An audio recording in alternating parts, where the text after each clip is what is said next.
ಹುಡುಕಾಟ ಪ್ರಾರಂಭಿಸಿದ್ದು within 2 hours ಒಳಗಡೆನೆ ಸೌಜನ್ಯ ಸಿಗ್ತಾಳೆ, ಆದ್ರೆ ಶವ ಆಗಿ. ಅವಳ ಕೈಗಳನ್ನ ಅವಳದೇ ದುಪಟ್ಟ ಅಂಡ್ ID ಕಾರ್ಡ್ ಇಂದ ಮರಕ್ಕೆ ಕಟ್ಟಿರ್ತಾರೆ. And most brutal part is ಅವಳ ಯೋನಿ, ಅವಳ ಏನಿತ್ತ ಅದ್ರ ಒಳಗಡೆ 6 ಇಂಚ್ ಮಣ್ಣು ತುಂಬಿರ್ತಾರೆ. ಓ ಬಿಡಪ್ಪ, ನಮ್ ಪೊಲೀಸ್ ಅವ್ರಿಗೆ ತಮ್ಮ ಡ್ಯೂಟಿ ಮೇಲೆ ಎಷ್ಟೊಂದು ನಿಷ್ಠೆ ಇದೆ, ಒಂದೇ ದಿನದಲ್ಲಿ ಆರೋಪಿನ ಹಿಡಿದ್ಬಿಟ್ರಲ್ಲ ಅಂತ ಪೊಲೀಸ್ ಅವ್ರ ಮೇಲೆ ಫುಲ್ ಒಂಥರ ಹೊಗಳ್ತಾ ಇರ್ತಾರೆ.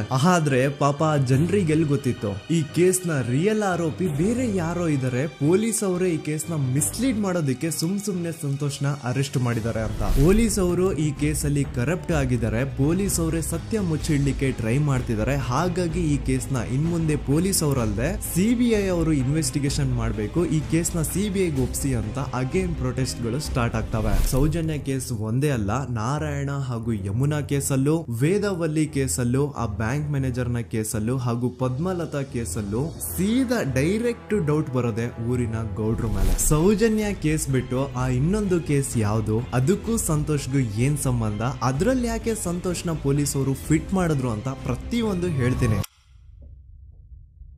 ನಾನು ಈ ಚಾನೆಲ್ ನ ಸ್ಟಾರ್ಟ್ ಮಾಡಿದಾಗಿಂದ one of the most requested video ಬಂದು ಸೌಜನ್ಯ ಕೇಸ್ ಬಗ್ಗೆ. ಸರಿ, ನಮ್ ದೂತ ಸಭೆಯ ಪ್ರಜೆಗಳು ಇಷ್ಟೊಂದು ಕೇಳ್ತಿದಾರಲ್ಲ, ಈ ಒಂದು ಕೇಸ್ ಬಗ್ಗೆ ವಿಡಿಯೋ ಮಾಡುವ ಅಂತ ಸೌಜನ್ಯ ಕೇಸ್ ಬಗ್ಗೆ ನಾನು ರಿಸರ್ಚ್ ಸ್ಟಾರ್ಟ್ ಮಾಡಿದೆ. ಅಂಡ್ ಟ್ರಸ್ಟ್ ಮೀ, ಎಷ್ಟೊಂದು ಕಾಂಪ್ಲೆಕ್ಸ್ ಈ ಒಂದು ಕೇಸ್ ಇದೆ ಅಂತಂದ್ರೆ ನನ್ನ ತಲೆನೇ ಕೆಟ್ಬಿಡ್ತು. ಬಟ್ ಡೋಂಟ್ ವರಿ, ನಿಮ್ಗಂತೂ ಪ್ರತಿ ಒಂದನ್ನ ತುಂಬಾ ಸಿಂಪಲ್ ಆಗಿ ಅರ್ಥ ಮಾಡಿಸ್ತೇನೆ. ಅನ್ಕೊಳ್ಳಿ, ಒಂದು ಊರು, ಆ ಊರಲ್ಲಿ ಒಂದು ಗೌಡ್ರ ಕುಟುಂಬ ಇದೆ. ಅಂಡ್ ಆ ಗೌಡ್ರ ಕುಟುಂಬ ತುಂಬಾನೇ ಪವರ್ಫುಲ್, ಲೈಕ್ ನಾವು ಮೂವೀಸ್ ಅಲ್ಲಿ ನೋಡ್ತೀವಿ ಹಂಗೆ. ಸೊ ಗೌಡ್ರ ಊರು ಬಂದು ಧರ್ಮಸ್ಥಳ ಅಂತ. ಆ ಒಂದು ಊರಲ್ಲಿ ಇವ್ರಿಗೆ ಸಖತ್ ಕಂಟ್ರೋಲ್ ಇರುತ್ತೆ. ಈವನ್ ಅದೇ ಒಂದು ರೀಜನ್ ಅಲ್ಲಿ ಇರುವಂತಹ ಒಂದು ತುಂಬಾನೇ ಪಾಪ್ಯುಲರ್ ದೇವಸ್ಥಾನನು ಸಹ ಇವರೇ ಕಂಟ್ರೋಲ್ ಮಾಡ್ತಿರ್ತಾರೆ. ಆ ಒಂದು ದೇವಸ್ಥಾನ ಇಂದ ಈ ಗೌಡ್ರ ಕುಟುಂಬಕ್ಕೆ ಎಷ್ಟೊಂದು ದುಡ್ಡು ಬರ್ತಾ ಇರುತ್ತೆ ಅಂತಂದ್ರೆ, ಅದೇ ದುಡ್ಡಲ್ಲಿ ಇವರು ಬೇಜನ್ ಪ್ರೈವೇಟ್ ಪ್ರೈಮರಿ ಅಂಡ್ ಹೈಸ್ಕೂಲ್ಸ್ ನ ಸ್ಥಾಪನೆ ಮಾಡಿರ್ತಾರೆ, ಬೇಜನ್ ಪ್ರೈವೇಟ್ ಮೆಡಿಕಲ್ ಕಾಲೇಜಸ್ ಇರ್ತವೆ, ಅಂಡ್ ಬೇಜನ್ ಪ್ರೈವೇಟ್ ದೊಡ್ಡ ದೊಡ್ಡ ಹಾಸ್ಪಿಟಲ್ಸ್ ಇರ್ತವೆ. ಒಟ್ಟಲ್ಲಿ ಹೇಳ್ಬೇಕು ಅಂತಂದ್ರೆ ದುಡ್ಡಿನ ಸುರಿಮಳೆ ಇವ್ರಿಗೆ. ನೋಡಿ, ನಮ್ಮ ಭಾರತ ದೇಶದಲ್ಲಿ ಒಂದು ಕಾನೂನು ಇದೆ, ದ ರಿಲಿಜಿಯಸ್ ಎಂಡೋಮೆಂಟ್ ಆಕ್ಟ್ 1863 ಅಂತ.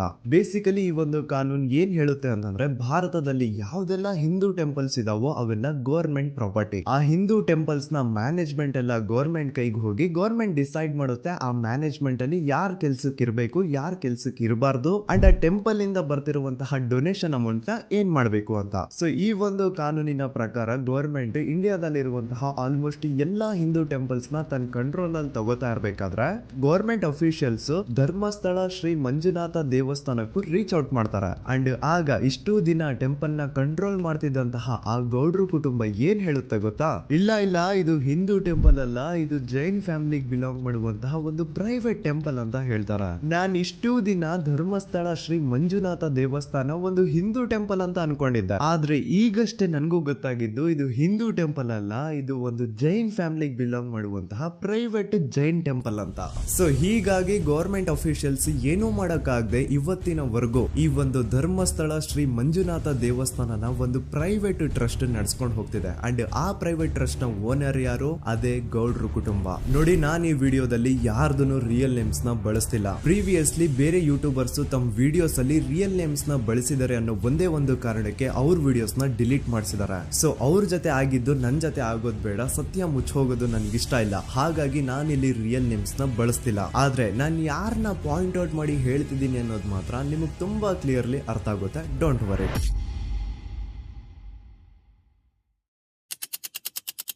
ದಿನಾಂಕ 9/10/2012. A very normal day for everyone except Soujanya.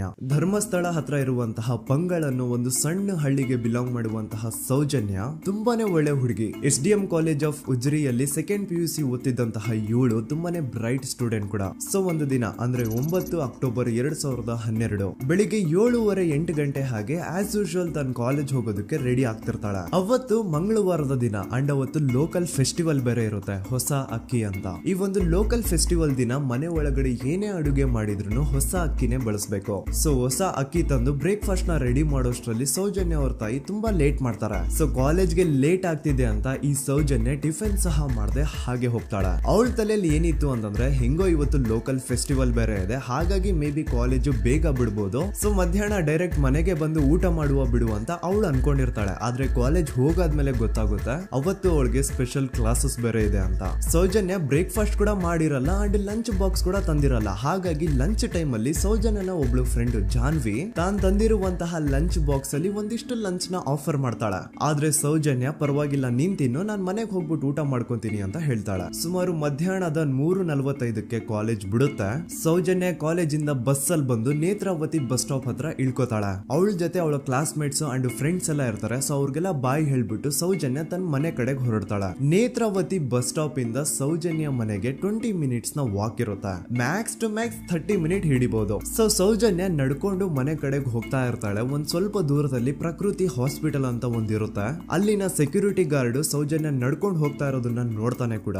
ನಂತರ ಸೌಜನ್ಯ ಒಂದು 10 ನಿಮಿಷ ಹಂಗೆ ಮುಂದೆ ನಡ್ಕೊಂಡು ಹೋಗಾದ್ಮೇಲೆ ಸೌಜನ್ಯಗೆ ತನ್ನ ಮಾವ ಸಿಗ್ತಾರೆ. ಅವರು ಸೌಜನ್ಯನ ನೋಡಿ ಮಾತಾಡಿಸ್ತಾರೆ. ಯಾಕಮ್ಮ ಕಾಲೇಜಿಂದ ಇಷ್ಟು ಲೇಟ್ ಬರ್ತಿದ್ಯಾ ಅಂತ ಕೇಳ್ತಾರೆ. ಆಗ ಸೌಜನ್ಯ ಇಲ್ಲ ಮಾವ, ಕಾಲೇಜಲ್ಲಿ ಸ್ಪೆಷಲ್ ಕ್ಲಾಸ್ ಇತ್ತು ಹಾಗಾಗಿ ಲೇಟ್ ಆಗ್ಬಿಡ್ತು ಅಂತ ಹೇಳಿ ಒಂದೆರಡು ಮಾತಾಡಿಸಿ ನಂತರ ತನ್ನ ಮನೆ ಕಡೆ ತಾನು ಹೊರಡ್ತಾಳೆ. ಈಗ ಆ ಒಂದು ಪಾಯಿಂಟ್ ಇಂದ ಸೌಜನ್ಯಗೆ ತನ್ನ ಮನೆ ಹೋಗ್ಲಿಕ್ಕೆ 10 ನಿಮಿಷ ಬೇಕು. ಮ್ಯಾಕ್ಸ್ ಟು ಮ್ಯಾಕ್ಸ್ 20 ಮಿನಿಟ್ ಅನ್ಕೊಳ್ಳಿ. 3:45ಕ್ಕೆ ಕಾಲೇಜ್ ಬಿಟ್ರೆ ಅರೌಂಡ್ 4:30ಗೆ ಮನೇಲಿ ಇರ್ಬೇಕಾಗಿದ್ದು ಹುಡುಗಿ 6:30-7 ಗಂಟೆ ಆಗಿದ್ರು ಮನೆಗೆ ಸೇರಿರಲ್ಲ. ಸೊ ಮನೇಲಿ ಸೌಜನ್ಯ ಅವ್ರ ತಾಯಿಗೆ ಟೆನ್ಷನ್ ಸ್ಟಾರ್ಟ್ ಆಗುತ್ತೆ. ಏನಪ್ಪಾ ಈ ಹುಡುಗಿ ಎಷ್ಟೊತ್ತಾದ್ರೂ ಇನ್ನು ಮನೆಗ್ ಬಂದಿಲ್ವಲ್ಲ ಅಂತ. ಸೊ ಅವ್ರೇನ್ ಮಾಡ್ತಾರೆ, ಸೌಜನ್ಯ ಅವ್ರ ತಂದೆ ಕಾಲ್ ಮಾಡ್ಬಿಟ್ಟು ರೀ ಹಿಂಗೆ 3:30-4 ಗಂಟೆಗೆ ಕಾಲೇಜಿಂದ ಮನೆಗ್ ಬರ್ತಿದ್ದಿದ್ ನಮ್ ಹುಡುಗಿ ಇವತ್ತು 7 ಗಂಟೆ ಆದ್ರೂ ಇನ್ನು ಮನೆಗ್ ಬಂದಿಲ್ಲ, ನೀವು ಸ್ವಲ್ಪ ಬೇಗ ಮನೆಗ್ ಬಂದು ವಿಚಾರಿಸಿ ಅಂತ ಗಾಬ್ರಿಲಿ ಹೇಳ್ತಾರೆ. ಸರಿ ಅಂತ ಸೌಜನ್ಯ ಅವ್ರ ತಂದೆ ಮನೆಗ್ ಬಂದ್ಬಿಟ್ಟು ಸೌಜನ್ಯನ ಫ್ರೆಂಡ್ಸ್ ಕ್ಲಾಸ್ ಮೇಟ್ಸ್ ಯಾರ್ದೆಲ್ಲ ಅವ್ರ ಹತ್ರ ನಂಬರ್ ಇರುತ್ತೋ ಅವ್ರಿಗೆಲ್ಲ ಕಾಲ್ ಮಾಡ್ಬಿಟ್ಟು ಸೌಜನ್ಯ ಬಗ್ಗೆ ಕೇಳ್ತಾರ. ನಮ್ ಹುಡುಗಿ ಏನಾದ್ರು ನಿಮ್ ಮನೆಗ್ ಬಂದಿದ್ದಾಳ ಅಮ್ಮ ಅಂತ. ಆದ್ರೆ ಸೌಜನ್ಯನ ಫ್ರೆಂಡ್ಸ್ ಅಂಡ್ ಕ್ಲಾಸ್ ಮೇಟ್ಸ್ ಎಲ್ಲ ಇಲ್ಲ ಅಂಕಲ್ ನಮ್ ಮನೆಗಂತೂ ಸೌಜನ್ಯ ಏನು ಬಂದಿಲ್ಲ, ಅವಳು ಬಸ್ ಸ್ಟಾಪ್ ಇಂದ ಸೀದಾ ನಿಮ್ ಮನೆ ಕಡೆಗೇನೆ ಹೊರಟ್ಲಲ್ವಾ, ಯಾಕೆ ಇನ್ನೂ ಬಂದಿಲ್ವಾ ಅಂತ ಕೇಳ್ತಾರ.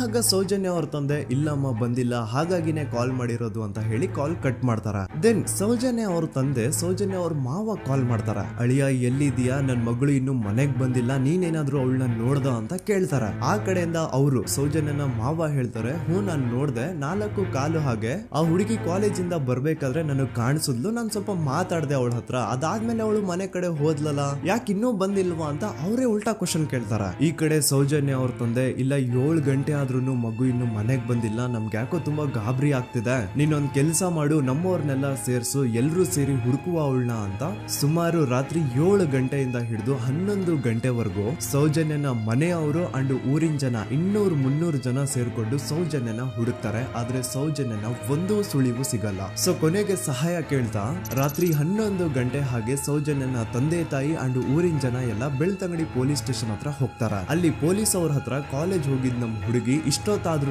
ಇನ್ನು ಮನೆಗ್ ಬಂದಿಲ್ಲ, ಎಷ್ಟು ಹುಡುಕಿದ್ರು ಸಿಗ್ತಾ ಇಲ್ಲ, ಸೊ ಪ್ಲೀಸ್ ಒಂದು ಮಿಸ್ಸಿಂಗ್ ರಿಪೋರ್ಟ್ ನ ಫೈಲ್ ಮಾಡಿ ನಮ್ ಹುಡುಗಿನ ಹುಡುಕೊಡಿ ಅಂತ ಕೇಳ್ಕೊತಾರ. ಆದ್ರೆ ಪೊಲೀಸ್ ಅವರು ಒಪ್ಪಲ್ಲ. ಇಲ್ಲ ಯಾವುದೇ ಪರ್ಸನ್ ಮಿಸ್ಸಿಂಗ್ ಆದ್ರೆ ಆಫ್ಟರ್ 24 ಅವರ್ಸ್ ಆದ್ಮೇಲೆ ರಿಪೋರ್ಟ್ ಫೈಲ್ ಮಾಡಕ್ಕಾಗೋದು. ಸೊ ನೀವ್ ಒಂದ್ ಕೆಲ್ಸ ಮಾಡಿ, ಈಗ ಮನೆಗ್ ಹೋಗಿ ನಾಳೆ ಬೆಳಿಗ್ಗೆವರೆಗೂ ನೋಡಿ, ನಾಳೆ ಬೆಳಿಗ್ಗೆವರೆಗೂ ನಿಮ್ ಮಗಳು ನಿಮ್ ಮನೆಗ್ ಬಂದಿಲ್ಲ ಅಂತಂದ್ರೆ ಆಗ ಬಂದ್ಬಿಟ್ಟು ಮಿಸ್ಸಿಂಗ್ ರಿಪೋರ್ಟ್ ನ ಫೈಲ್ ಮಾಡಿಸಿ ಅಂತ ಹೇಳಿ ಕಳಿಸ್ತಾರ. ಆಗ ಆಲ್ಮೋಸ್ಟ್ ಮಿಡ್ ನೈಟ್ ಆಗಿರೋದ್ರಿಂದ ಅಂಡ್ ಮಳೆ ಬೇರೆ ತುಂಬಾ ಜೋರಾಗಿ ಬರ್ತಾ ಇರುತ್ತೆ. ಸೊ ಈ ಸಿಚುವೇಶನ್ ಅಲ್ಲಿ ಸೌಜನ್ಯನ ಹುಡುಕ್ಲಿಕ್ಕೆ ಆಗಲ್ಲ. ನಾಳೆ ಬೆಳಿಗ್ಗೆ ಸೇರ್ಕೊಂಡು ಅಗೇನ್ ಎಲ್ರು ಸೌಜನ್ಯನ ಹುಡುಕುವ ಅಂತ ಸೌಜನ್ಯನ ಮನೆಯವರು ಅಂಡ್ ಊರಿನ ಜನ ಎಲ್ರು ತಮ್ಮ ಮನೆಗೆ ಹೋಗ್ಬಿಡ್ತಾರ. ನೆಕ್ಸ್ಟ್ ದಿನ ಅಂದ್ರೆ 10 ಅಕ್ಟೋಬರ್ 2012 ಬುಧವಾರದ ದಿನ ಬೆಳಿಗ್ಗೆ 10 ಗಂಟೆ ಹಾಗೆ ಸೌಜನ್ಯನ ಮನೆಯವರು ಅಂಡ್ ಊರಿನ 200-300 ಜನ ಸೇರ್ಕೊಂಡು ಅಗೇನ್ ಸೌಜನ್ಯಗೋಸ್ಕರ ಹುಡುಕಾಟ ಸ್ಟಾರ್ಟ್ ಮಾಡ್ತಾರ. ಹುಡುಕಾಟ ಪ್ರಾರಂಭಿಸಿದ್ದು ವಿತಿನ್ 2 ಅವರ್ಸ್ ಒಳಗಡೆನೆ ಸೌಜನ್ಯ ಸಿಗ್ತಾಳೆ. ಆದ್ರೆ ಶವ ಆಗಿ ಆ 200-300 ಊರಿನ ಜನ ಎಲ್ಲ ಸೇರ್ಕೊಂಡು ಏನ್ ಸೌಜನ್ಯನ ಹುಡುಕ್ತಾ ಇದ್ರು ಅದರಲ್ಲಿ ಯಾರೋ ಒಬ್ರಿಗೆ ಸೌಜನ್ಯನ ಮನೆಯಿಂದ ಕೇವಲ 10 ನಿಮಿಷ ದೂರದಲ್ಲಿರುವಂತಹ ಒಂದು ಹಳ್ಳನ ದಡದಲ್ಲಿ ಸೌಜನ್ಯನ ಮೃತದೇಹ ಸಿಗುತ್ತಾ. ಈಗ ಸತ್ತಿರುವಂತಹ ಸೌಜನ್ಯನ ಡೆಡ್ ಬಾಡಿ ಯಾವ ಒಂದು ಕಂಡೀಷನ್ ಅಲ್ಲಿ ಇತ್ತು ಅಂತ ಹೇಳ್ತೀನಿ, ಸ್ವಲ್ಪ ಗಮನ ಇಟ್ಟು ಕೇಳಿಸ್ಕೊಳ್ಳಿ. ಅವಳ ಕೈಗಳನ್ನ ಅವಳದೇ ದುಪಟ್ಟ ಅಂಡ್ ID ಕಾರ್ಡ್ ಇಂದ ಮರಕ್ಕೆ ಕಟ್ಟಿರ್ತಾರ. ಅವಳ ಬಾಡಿ ಎಲ್ಲ ನೇಕೆಡ್ ಇರುತ್ತೆ, ಮೈ ಮೇಲೆ ಸರಿಯಾದ ಬಟ್ಟೆ ಇರಲ್ಲ, ಮೈ ಮೇಲೆ ಮಲ್ಟಿಪಲ್ ಕಟ್ ಮಾರ್ಕ್ಸ್ ಇರುತ್ತೆ, ತುಂಬಾ ಜೋರಾಗಿ ಹೊಡೆದಿರುವಂತಹ ಗಾಯಗಳು ಮೈ ಮೇಲೆ ಎದ್ದು ಕಾಣಿಸ್ತಿರ್ತವೆ. ಅವಳ ರಿಪ್ಸ್ ಎದೆ ಭಾಗದ ಮೂಳೆಗಳೆಲ್ಲ ಮುರಿದು ಹೋಗ್ಬಿಟ್ಟಿರ್ತವೆ and most brutal part is ಅವಳ ಯೋನಿ, ಅವಳ ಏನಿತ್ತು ಅದ್ರ ಒಳಗಡೆ 6 ಇಂಚ್ ಮಣ್ಣು ತುಂಬಿರ್ತಾರೆ. ಆ ಬಾಡಿ ಕಂಡೀಷನ್ ನ ನೋಡಿದಾದ್ಮೇಲೆ ಒಂದಂತೂ ತುಂಬಾ ಕ್ಲಿಯರ್ ಆಗಿ ಅರ್ಥ ಆಗುತ್ತೆ, ಅವಳನ್ನ ಯಾರೋ ತುಂಬಾ ಫೋರ್ಸ್ಫುಲಿ ಮಾಡಿ ನಂತರ ನಿರ್ದಯವಾಗಿ ಸಾಯಿಸಿದ್ದಾರೆ ಅಂತ. ಇಲ್ಲಿ ಕ್ರಿಮಿನಲ್ಸ್ ನ ಬುದ್ಧಿವಂತಿಕೆ ನೋಡಿ ಪೊಲೀಸ್ ಅವ್ರಿಗೆ ಏನೂ ಸುಳಿವು ಸಿಗ್ಬಾರ್ದು ಅಂತ ಅವಳ ಯೋನಿ ಒಳಗಡೆ 6 ಇಂಚ್ ಅಷ್ಟು ಮಣ್ಣು ತುಂಬ ಹೋಗಿರ್ತಾರೆ. ಸೊ ದೆನ್ ಪೊಲೀಸ್ ಅವ್ರಿಗೆ ವಿಷಯ ಗೊತ್ತಾಗುತ್ತೆ. ಅವರು ಸ್ಪಾಟ್ ಗೆ ಬಂದು ಸೌಜನ್ಯನ ಬಾಡಿನ ರಿಕವರ್ ಮಾಡಿ ಆ ಒಂದು ಸ್ಪಾಟ್ ನ ಕಂಪ್ಲೀಟ್ ಸೀಸ್ ಮಾಡ್ತಾರ. ಒಬ್ಳು ಸಾಮಾನ್ಯ ಮಿಡಲ್ ಕ್ಲಾಸ್ ಹುಡುಗಿ, ಒಬ್ಳು ವೆರಿ ಬ್ರೈಟ್ ಸ್ಟೂಡೆಂಟ್ ನ ಈ ಮಟ್ಟಿಗೆ ಇಷ್ಟು ನಿರ್ದಯವಾಗಿ ಸಾಯಿಸಿರೋದು ಯಾರು? ಇನ್ ಕೇಸ್ ಏನಾದ್ರೂ ಈ ಕ್ರೈಮ್ ಮಾಡಿದವನು ಸಿಕ್ಕಿ ಬಿದ್ರೆ ಅವನ್ನ ಸುಮ್ನೆ ಬಿಡಬಾರ್ದು ಅಂತ ಜನ ಆಕ್ರೋಶ ವ್ಯಕ್ತಪಡಿಸ್ತಾರೆ. ಅಂಡ್ ಗೆಸ್ ವಾಟ್, ನಮ್ ಪೊಲೀಸ್ ಅವರು ಇಷ್ಟೊಂದು ಫಾಸ್ಟ್ ಆಗಿ ಇನ್ವೆಸ್ಟಿಗೇಷನ್ ಕಂಪ್ಲೀಟ್ ಮಾಡ್ತಾರೆ ಅಂತ ನಾನಂತೂ ಎಕ್ಸ್ಪೆಕ್ಟ್ ಮಾಡಿರ್ಲಿಲ್ಲ. ಅಂಡ್ ಈವನ್ ಈ ಒಂದು ವಿಷಯದಿಂದ ಊರಿನ ಜನನು ಶಾಕ್ ಆಗ್ತಾರೆ. ಸೌಜನ್ಯ ಬಾಡಿ ಸಿಕ್ಕಿದ್ದ ನೆಕ್ಸ್ಟ್ ದಿನ ಅಂದ್ರೆ 11 ಅಕ್ಟೋಬರ್ 2012 ಸಂಜೆ 5 ಗಂಟೆ ಹಾಗೆ ಯಾರು ಸೌಜನ್ಯನ ಪಂಡು ಮರ್ಡರ್ ಮಾಡಿದ್ನೋ ಆ ಕ್ರಿಮಿನಲ್ ಕೂಡ ಸಿಕ್ಕಿ ಬೀಳ್ತಾನೆ. ಈಗ ನೀವು ಥಿಂಕ್ ಮಾಡ್ಬೋದು, ಸೌಜನ್ಯನ ಯಾರು ಮರ್ಡರ್ ಮಾಡಿದ್ರು ಅಂಡ್ ಯಾರ ಕ್ರೈಮ್ ನ ಮಾಡಿದ್ರು ಅವನು ನೆಕ್ಸ್ಟ್ ದಿನಾನೇ ಸಿಕ್ಕಿ ಬಿದ್ದ. ಹಾಗಿದ್ರೆ ಈ ಕೇಸ್ ಯಾವಾಗ್ಲೂ ಕ್ಲೋಸ್ ಆಗ್ಬಿಡ್ಬೇಕಿತ್ತು. ಆದ್ರೂ ಸ್ಟಿಲ್ ಇವತ್ತಿನ ದಿನವರೆಗೂ ಯಾಕೆ ಈ ಕೇಸ್ ಪದೇ ಪದೇ ನ್ಯೂಸ್ ಅಲ್ಲಿ ಬರುತ್ತೆ ಅಂದ್ರೆ, ನಮ್ ದೂತ ಸಭೆಯ ಪ್ರಜೆಗಳೇ ರೆಡಿ ಆಗಿ, ಆರೋಪಿ ಸಿಕ್ಕಾದ್ಮೇಲೆ ಈ ಕೇಸು ಕ್ಲೋಸ್ ಆಗಿಲ್ಲ. ಆಕ್ಚುಲಿ ಈ ಕೇಸು ಓಪನ್ ಆಗಿದ್ದೆ ಈಗ. ನೋಡಿ, ಸೌಜನ್ಯನ ಬಾಡಿ ಸಿಕ್ಕಿದ್ದು ನೆಕ್ಸ್ಟ್ ದಿನ ಅಂದ್ರೆ 11 ಅಕ್ಟೋಬರ್ 2012. PSI ಯೋಗೇಶ್ ಅವರು ಯಾರನ್ನ ಈ ಕೇಸಲ್ಲಿ ಅರೆಸ್ಟ್ ಮಾಡಿದ್ರು ಅಂದ್ರೆ ಆತನ ಹೆಸರು ಬಂದು ಸಂತೋಷ್ ರಾವ್. 28-29 ವಯಸ್ಸಿರುವಂತಹ Santosh Rao first of all ಧರ್ಮಸ್ಥಳದವನು ಅಲ್ವೇ ಅಲ್ಲ, ಅವನು ಶೃಂಗೇರಿ ಅವನು. ಸಂತೋಷ್ ರಾವ್ ನ ತಂದೆ ಸ್ಕೂಲ್ ಟೀಚರ್ ಅಂಡ್ ತಾಯಿ ಹೌಸ್ ವೈಫ್. ಸಂತೋಷ್ ಮೊದ್ಲಿಂದನೂ ಒಂದ್ ಸ್ವಲ್ಪ ಮೆಂಟಲಿ ಇಲ್ಲಿರೋದ್ರಿಂದ ಅವನಿಗೆ ವಿದ್ಯೆ ಬರಹ ಅನ್ನೋದು ತಲೆಗೆ ಹೋಗಿರಲ್ಲ. ಹಾಗಾಗಿ ಅವನು ಶೃಂಗೇರಿಯಲ್ಲಿ ಒಂದು ಹೋಟೆಲ್ ಅಲ್ಲಿ ಕೆಲಸ ಮಾಡ್ತಿರ್ತಾನೆ. ಮೆಂಟಲಿ ಅನ್ಸ್ಟೇಬಲ್ ಇದ್ರೂ ಸಹ ಈತನಿಗೆ ದೇವ್ರ ಮೇಲೆ ಬಹಳ ನಂಬಿಕೆ ಇರುತ್ತೆ. ಹಾಗಾಗಿ ತಿಂಗಳಿಗೆ ಒಮ್ಮೆ ಆದ್ರೂ, ಅಟ್ಲೀಸ್ಟ್ 2 ತಿಂಗಳಿಗೆ ಒಮ್ಮೆ ಆದ್ರೂ ಈತ ಯಾವ್ದಾದ್ರು ಒಂದು ಪುಣ್ಯಕ್ಷೇತ್ರಕ್ಕೆ ವಿಸಿಟ್ ಮಾಡಿ ಬರ್ತಿರ್ತಾನೆ. ಹಾಗೇನೆ ಈ ಸತಿನೂ ಸಹ ಈತ ಧರ್ಮಸ್ಥಳಕ್ಕೆ ಬಂದಿರ್ತಾನೆ. ಇವನು ಧರ್ಮಸ್ಥಳಕ್ಕೆ ಬಂದಿದ್ದು ದಿನಾಂಕ 9 ಅಕ್ಟೋಬರ್ 2012. ಈ ದಿನಾಂಕನ ಸ್ವಲ್ಪ ನೋಟ್ ಮಾಡಿ ಇಟ್ಕೊಳ್ಳಿ, ಯಾಕಂತಂದ್ರೆ ಮುಂದೆ ಈ ಕೇಸಲ್ಲಿ ಇದೇ ಮೇಜರ್ ಟರ್ನಿಂಗ್ ಪಾಯಿಂಟ್. ಸೊ ಸೌಜನ್ಯನ ಡೆತ್ ಆಗಿಂತ ಒಂದು ದಿನ ಹಿಂದೆ ಧರ್ಮಸ್ಥಳಕ್ಕೆ ಬಂದಿರುವಂತಹ ಸಂತೋಷ್ ರಾವ್ಗೆ ಎಲ್ಲನೂ ಉಳ್ಕೊಳ್ಳಿಕ್ಕೆ ಹೋಟೆಲ್ ಅಲ್ಲಿ ಅಥವಾ ಲಾಡ್ಜ್ ಅಲ್ಲಿ ರೂಮ್ ಸಿಗಲ್ಲ. ರೀಸನ್ ಇಷ್ಟೇ, ಸಂತೋಷ್ ರಾವ್ ನೋಡ್ಲಿಕ್ಕೆ ಸ್ವಲ್ಪ ಮೆಂಟಲಿ ಅನ್ಸ್ಟೇಬಲ್ ಪರ್ಸನ್ ತರ ಇರ್ತಾನೆ. ಅವನ ಅವತಾರ, ಅವನ ವೇಷಭೂಷಣ ಅಷ್ಟು ಸರಿ ಇರಲ್ಲ. ಹಾಗಾಗಿ ಇವನ್ಗೆ ಯಾವುದೇ ಒಂದು ಹೋಟೆಲ್ ಅಲ್ಲಿ ಅಥವಾ ಲಾಡ್ಜ್ ಅಲ್ಲಿ ಎಲ್ಲಿನೂ ರೂಮ್ ಸಿಗಲ್ಲ. ಸೊ ಉಳ್ಕೊಳ್ಳೋಕೆ ಜಾಗ ಸಿಗದೆ ಇವನೇನ್ ಮಾಡ್ತಾನೆ, ಅಲ್ಲೇ ಹತ್ರದಲ್ಲಿರುವಂತಹ ಬಾಹುಬಲಿ ಬೆಟ್ಟಕ್ಕೆ ಹೋಗಿ ಅಲ್ಲಿರುವಂತಹ ಬಾಹುಬಲಿ ಸ್ಟ್ಯಾಚು ಹತ್ರನೇ ಆಶ್ರಯ ತಗೊಳ್ತಾನೆ. ಅಂಡ್ 1-2 ದಿನ ಅವನು ಅಲ್ಲೇ ಉಳ್ಕೋತಾನೆ ಕೂಡ. ಡೇ ಟೈಮ್ ಅಲ್ಲಿ ಧರ್ಮಸ್ಥಳಕ್ಕೆ ಬಂದು ಧರ್ಮಸ್ಥಳ ಶ್ರೀ ಮಂಜುನಾಥ ದೇವಸ್ಥಾನದಲ್ಲಿದ್ದು ಅಲ್ಲೇ ಪ್ರಸಾದ ಊಟ ಎಲ್ಲ ಮಾಡಿ ನಂತರ ನೈಟ್ ಆಗ್ತಿದ್ದಂಗೆ ಬಾಹುಬಲಿ ಬೆಟ್ಟಕ್ಕೆ ಹೋಗಿ ಆ ಸ್ಟ್ಯಾಚು ಹತ್ರನೇ ಮಲ್ಕೊಳ್ತಿರ್ತಾನೆ. ಸೊ ಒಂದು ದಿನ ಅಂದ್ರೆ 11 ಅಕ್ಟೋಬರ್ 2012 ಸಂಜೆ 5 ಗಂಟೆ ಹಾಗೆ ಈ ಸಂತೋಷ್ ರಾವ್ ತನ್ನ ಪಾಡಿಗೆ ತಾನು ಆ ಬೆಟ್ಟದ ಮೇಲೆ ಕೂತ್ಕೊಂಡು ಸೀನರೀಸ್ ನ ಎಂಜಾಯ್ ಮಾಡ್ತಾ ಇರಬೇಕಾದ್ರೆ ಯಾರೋ ಅದೇ ಊರಿನ 5 ಜನ ಕಿಡಿಗೇಡಿಗಳು ಬಂದು ಇವನ್ ಹತ್ರ ಜಗಳ ತೆಗಿತಾರ. ಈ 5 ಜನ ಯಾರು ಅಂತ ನಂತರ ಹೇಳ್ತೇನೆ. ಸೊ ಈ 5 ಜನ ಕಿಡಿಗೇಡಿಗಳು ಸಂತೋಷ್ ರಾವ್ ಹತ್ರ ಜಗಳ ತೆಗೆದು ಅವನ ಅವಾಚ್ಯ ಶಬ್ದಗಳಿಂದ ಬೈದು ಅವನ್ನ ಹೊಡೆದು, ಅಷ್ಟೇ ಸಾಲದೆ ಆ 5 ಜನ ಸಂತೋಷ್ ರಾವ್ನ ಪೊಲೀಸ್ ಸ್ಟೇಷನ್ಗೆ ಎಳ್ಕೊಂಡ್ ಬಂದು ಇವನು ನಾವು ಬಾಹುಬಲಿ ಬೆಟ್ಟಕ್ಕೆ ಅಂತ ಹೋಗಿದ್ರೆ ಅಲ್ಲಿ ನಮ್ಮ ಮೇಲೆ ಅಟ್ಯಾಕ್ ಮಾಡ್ದ, ಇವ್ನು ನೋಡ್ಲಿಕ್ಕೂ ಸಹ ಒಳ್ಳೆ ಸೈಕೋ ಕಿಲ್ಲರ್ ಇದ್ದಂಗಿದಾನೆ, ನಮ್ಗೆ ಯಾಕೋ ನಿನ್ನೆ ನಮ್ಮೂರಲ್ಲಿ ನಡೆದಿರುವಂತಹ ಘಟನೆ ಆ ಸೌಜನ್ಯನ ಮರ್ಡರ್ ಇವನೇ ಮಾಡಿದಾನೆ ಅಂತ ಡೌಟ್ ಬರ್ತಿದೆ ಅಂತ ಆ 5 ಜನ ಕಿಡಿಗೇಡಿಗಳು ಸಂತೋಷ್ ರಾವ್ನ ಪೊಲೀಸ್ ಅವ್ರ ಹತ್ರ ಹಾಕೊಡ್ತಾರ. ಅಂಡ್ ಪೊಲೀಸ್ ಅವರು ಕೂಡ ಎಂತವ್ರು ನೋಡಿ, ಯಾರೋ 5 ಜನ ಕಿಡಿಗೇಡಿಗಳು ಬಂದು ಇವನೇ ಕೊಲೆ ಮಾಡಿದಾನೆ ಅಂತ ಹೇಳಿದ ತಕ್ಷಣ ಹಿಂದೆ ಮುಂದೆ ಕ್ರಾಸ್ ಚೆಕ್ ಮಾಡದೆ ಸಂತೋಷ್ ರಾವ್ನ ಅರೆಸ್ಟ್ ಮಾಡಿ ಸೌಜನ್ಯ ಕೇಸ್ ನ ಆರೋಪಿ ಸಿಕ್ಕಿದಾನೆ ಅಂತ ಎಲ್ಲಾ ಕಡೆ ಘೋಷಣೆ ಮಾಡ್ಬಿಡ್ತಾರ. ಜನರಿಗೆ ಈ ಕಡೆ ಒಂಥರ ನೆಮ್ಮದಿ, ಓ ಬಿಡಪ್ಪ ನಮ್ ಪೊಲೀಸ್ ಅವ್ರಿಗೆ ತಮ್ಮ ಡ್ಯೂಟಿ ಮೇಲೆ ಎಷ್ಟೊಂದು ನಿಷ್ಠೆ ಇದೆ, ಒಂದೇ ದಿನದಲ್ಲಿ ಆರೋಪಿನ ಹಿಡಿದ್ಬಿಟ್ರ ಅಂತ ಪೊಲೀಸ್ ಅವ್ರ ಮೇಲೆ ಫುಲ್ ಒಂಥರ ಹೊಗಳ್ತಾ ಇರ್ತಾರೆ. ಆದ್ರೆ ಪಾಪ ಜನರಿಗೆ ಎಲ್ಲಿ ಗೊತ್ತಿತ್ತು ಈ ಕೇಸ್ ನ ರಿಯಲ್ ಆರೋಪಿ ಬೇರೆ ಯಾರೋ ಇದಾರೆ, ಪೊಲೀಸ್ ಅವರೇ ಈ ಕೇಸ್ ನ ಮಿಸ್ಲೀಡ್ ಮಾಡೋದಕ್ಕೆ ಸುಮ್ನೆ ಸಂತೋಷ್ ನ ಅರೆಸ್ಟ್ ಮಾಡಿದ್ದಾರೆ ಅಂತ. ಸೊ ಸಂತೋಷ್ ರಾವ್ ಒಂದು ಹುಡುಗಿಯ ರೇಪ್ ಅಂಡ್ ಮರ್ಡರ್ ಕೇಸ್ ಅಲ್ಲಿ ಅರೆಸ್ಟ್ ಆಗಿದ್ದಾನೆ ಅನ್ನೋ ವಿಷಯ ಸಂತೋಷ್ ನ ತಾಯಿಗೆ ಗೊತ್ತಾದಾಗ ಅವ್ರ ಪಾಪ ನೋವಲ್ಲಿ ಕೊರ್ಗಿ ಸಾಯ್ತಾರ. ಅಂಡ್ ಇನ್ನು ಅವ್ರ ತಂದೆ ಒಂದು ಕಡೆ ಪಾಪ ಹೆಂಡತಿನ ಕಳ್ಕೊಂಡಿರುವಂತಹ ನೋವು, ಇನ್ನೊಂದು ಕಡೆ ಮಗ ನೋಡಿದ್ರೆ ಯಾವ್ದೋ ಫಾಲ್ಸ್ ಕೇಸ್ ಅಲ್ಲಿ ಅರೆಸ್ಟ್ ಆಗಿದ್ದಾನೆ. ಈ ಕಡೆ ಕೇಸ್ ನ ಇನ್ವೆಸ್ಟಿಗೇಷನ್ ನಡೀತಾ ಇದೆ. ಅಂಡ್ ಇಲ್ಲಿ ನಾನು PSI ಯೋಗೇಶ್ ಅವ್ರ ಬಗ್ಗೆ ಅಂತೂ ಮೆನ್ಷನ್ ಮಾಡ್ಲೇಬೇಕು. ಈ ಪೊಲೀಸ್ ಆಫೀಸರು ಗೊತ್ತಿದ್ದು ಈ ತಪ್ಪನ ಮಾಡಿದ್ರು ಅಥವಾ ಗೊತ್ತಿಲ್ದೇನೆ ಈ ತಪ್ಪನ ಮಾಡಿದ್ರು ನನ್ಗಂತೂ ಗೊತ್ತಿಲ್ಲ.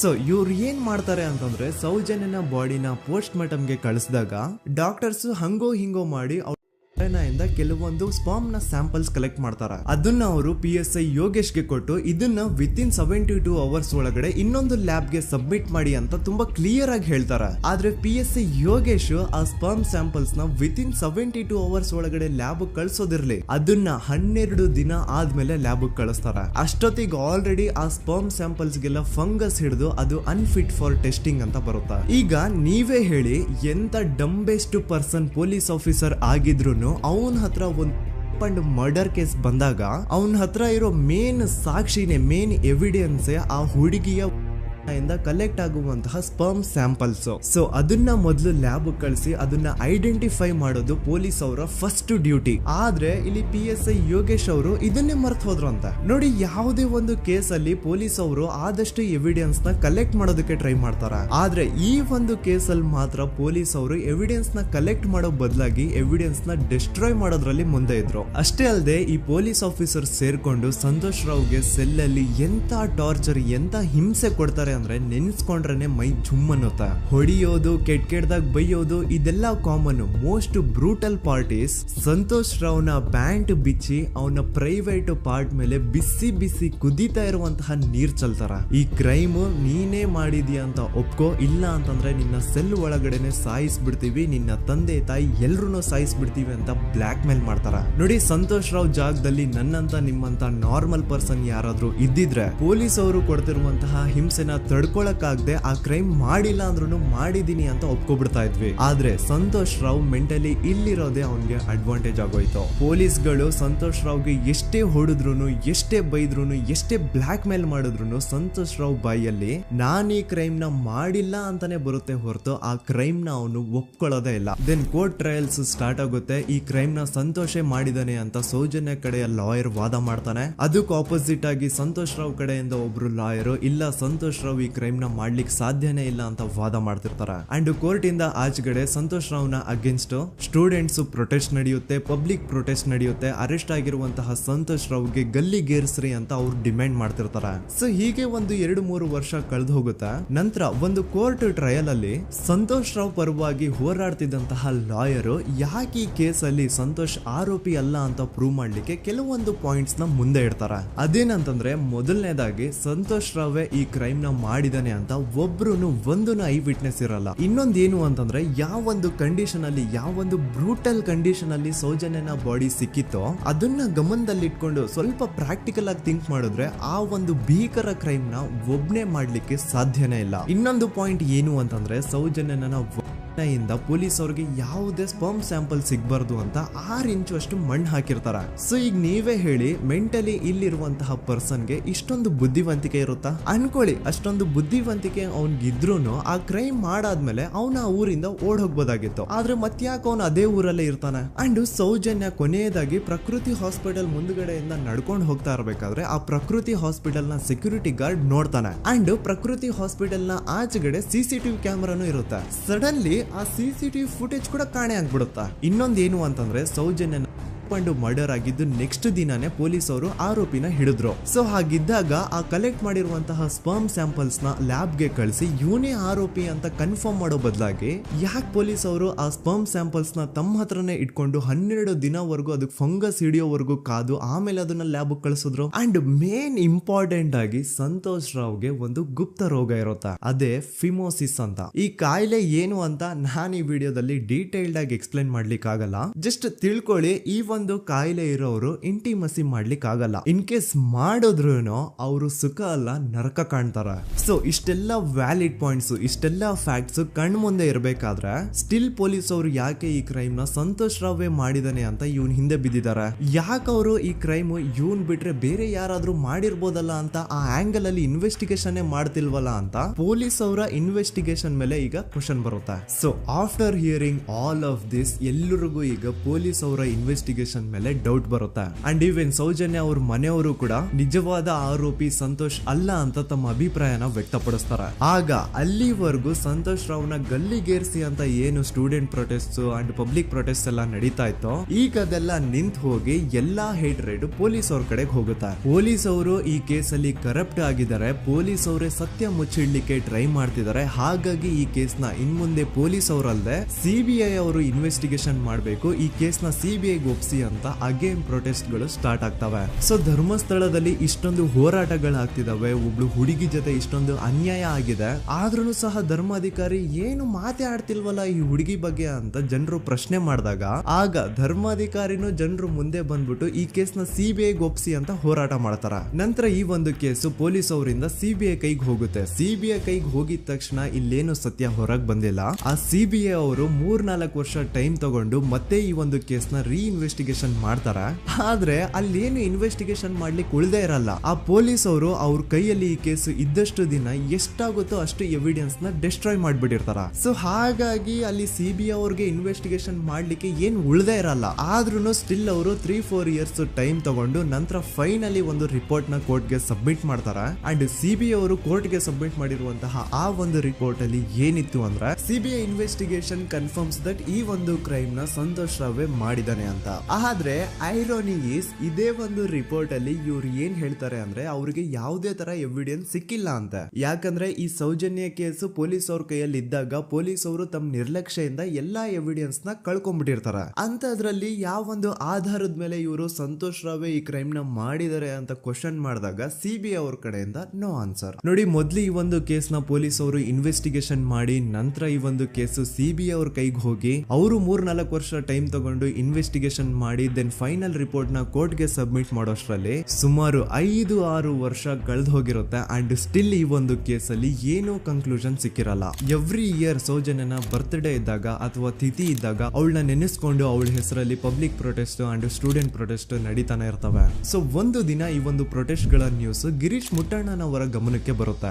ಯಾರೀ ಗಿರೀಶ್ ಮುಟ್ಟಣ್ಣನವರ ಅಂದ್ರೆ ಇವರು very honest X police man. ನೀವು ನಂಬಲ್ಲ, ಇವ್ರು ಪೊಲೀಸ್ ಆಫೀಸರ್ ಇದ್ದಾಗ ಪಬ್ಲಿಕ್ ಅಲ್ಲಿ ಒಬ್ಬ MLA ಹೊಡೆದಿರ್ತಾರ. ಅಷ್ಟೇ ಅಲ್ಲ, ಪೊಲೀಸ್ ಡಿಪಾರ್ಟ್ಮೆಂಟ್ ಅಲ್ಲಿ ಕರಪ್ಷನ್ ಇದೆ, ಕರಪ್ಷನ್ ಇದ್ದಿದ್ ಕಡೆ ನಾನ್ ಇರಲ್ಲ ಅಂತ ಹೇಳ್ಬಿಟ್ಟು ತಮ್ಮ ಪೊಲೀಸ್ ಡ್ಯೂಟಿನ ಬಿಟ್ಬಿಟ್ಟು ಈಗ ಸಮಾಜದಲ್ಲಿ ಏನೇ ಅನ್ಯಾಯ ಆಗಿದ್ರು ಅದ್ರ ಅಗೇನ್ಸ್ಟ್ ವಾಯ್ಸ್ ರೈಸ್ ಮಾಡ್ತಿದಾರ. ಸೊ ಈ ಗಿರೀಶ್ ಮುಟ್ಟಣ್ಣನವರಿಗೆ ಸೌಜನ್ಯ ಕೇಸ್ ಬಗ್ಗೆ ಗೊತ್ತಾದಾಗ ಅವ್ರಿಗೆ ಈ ಕೇಸು ತುಂಬಾನೇ ಕಾಡುತ್ತೆ.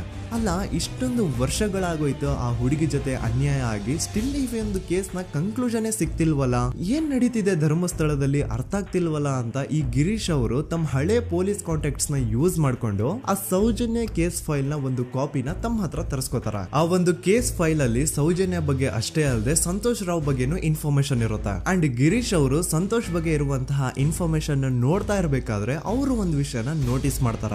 ಅದೇನಂತಂದ್ರೆ ಪೊಲೀಸ್ ಅವರು ಸಂತೋಷ್ ರಾವ್ನ ಬರೀ ಸೌಜನ್ಯ ಕೇಸಲ್ಲಿ ಒಂದೇ ಫಿಟ್ ಮಾಡಿರಲ್ಲ, ಸೌಜನ್ಯ ಸಾಯೋಕ್ಕಿಂತ 20 ದಿನ ಹಿಂದೆ ಧರ್ಮಸ್ಥಳದಲ್ಲೇ ನಡೆದಿರುವಂತಹ ಒಂದು ಕ್ರೈಮ್ ಅಲ್ಲಿನೂ ಸಹ ಸಂತೋಷ್ ರಾವೇ ಆರೋಪಿ ಅಂತ ಮೆನ್ಷನ್ ಮಾಡಿರ್ತಾರ. ಸೊ ಸೌಜನ್ಯ ಕೇಸ್ ಬಿಟ್ಟು ಆ ಇನ್ನೊಂದು ಕೇಸ್ ಯಾವುದು, ಅದಕ್ಕೂ ಸಂತೋಷ್ಗೂ ಏನ್ ಸಂಬಂಧ, ಅದ್ರಲ್ಲಿ ಯಾಕೆ ಸಂತೋಷ್ನ ಪೊಲೀಸ್ ಅವರು ಫಿಟ್ ಮಾಡಿದ್ರು ಅಂತ ಪ್ರತಿಯೊಂದು ಹೇಳ್ತೀನಿ. ಆದ್ರೆ ನಾನಿಲ್ಲಿ ಯಾರ್ದು ರಿಯಲ್ ನೇಮ್ಸ್ ನ ಬಳಸಲ್ಲ. ಯಾಕಂದ್ರೆ ಮುಂದೆ ಕೇಸಲ್ಲಿ ತುಂಬಾ ದೊಡ್ಡ ಪವರ್ಫುಲ್ ವ್ಯಕ್ತಿಗಳ ಹೆಸರುಗಳು ಬರ್ತವೆ. ಅಂಡ್ ನನ್ ವಿಡಿಯೋ ಯೂಟ್ಯೂಬ್ ಇಂದ ಡಿಲೀಟ್ ಆಗೋದು ನನ್ಗೆ ಇಷ್ಟ ಇಲ್ಲ. ಹಾಗಾಗಿ ನಾನಿಲ್ಲಿ ಯಾರ್ದು ರಿಯಲ್ ನೇಮ್ಸ್ ನ ಬಳಸ್ತಿಲ್ಲ. ಬಟ್ ಯಾರ ಬಗ್ಗೆ ಹೇಳ್ತಿದ್ದೀನಿ ಅಂತ ಒಂದ್ ಸ್ವಲ್ಪ ನೀವೇ ಅರ್ಥ ಮಾಡ್ಕೊಳ್ಳಿ.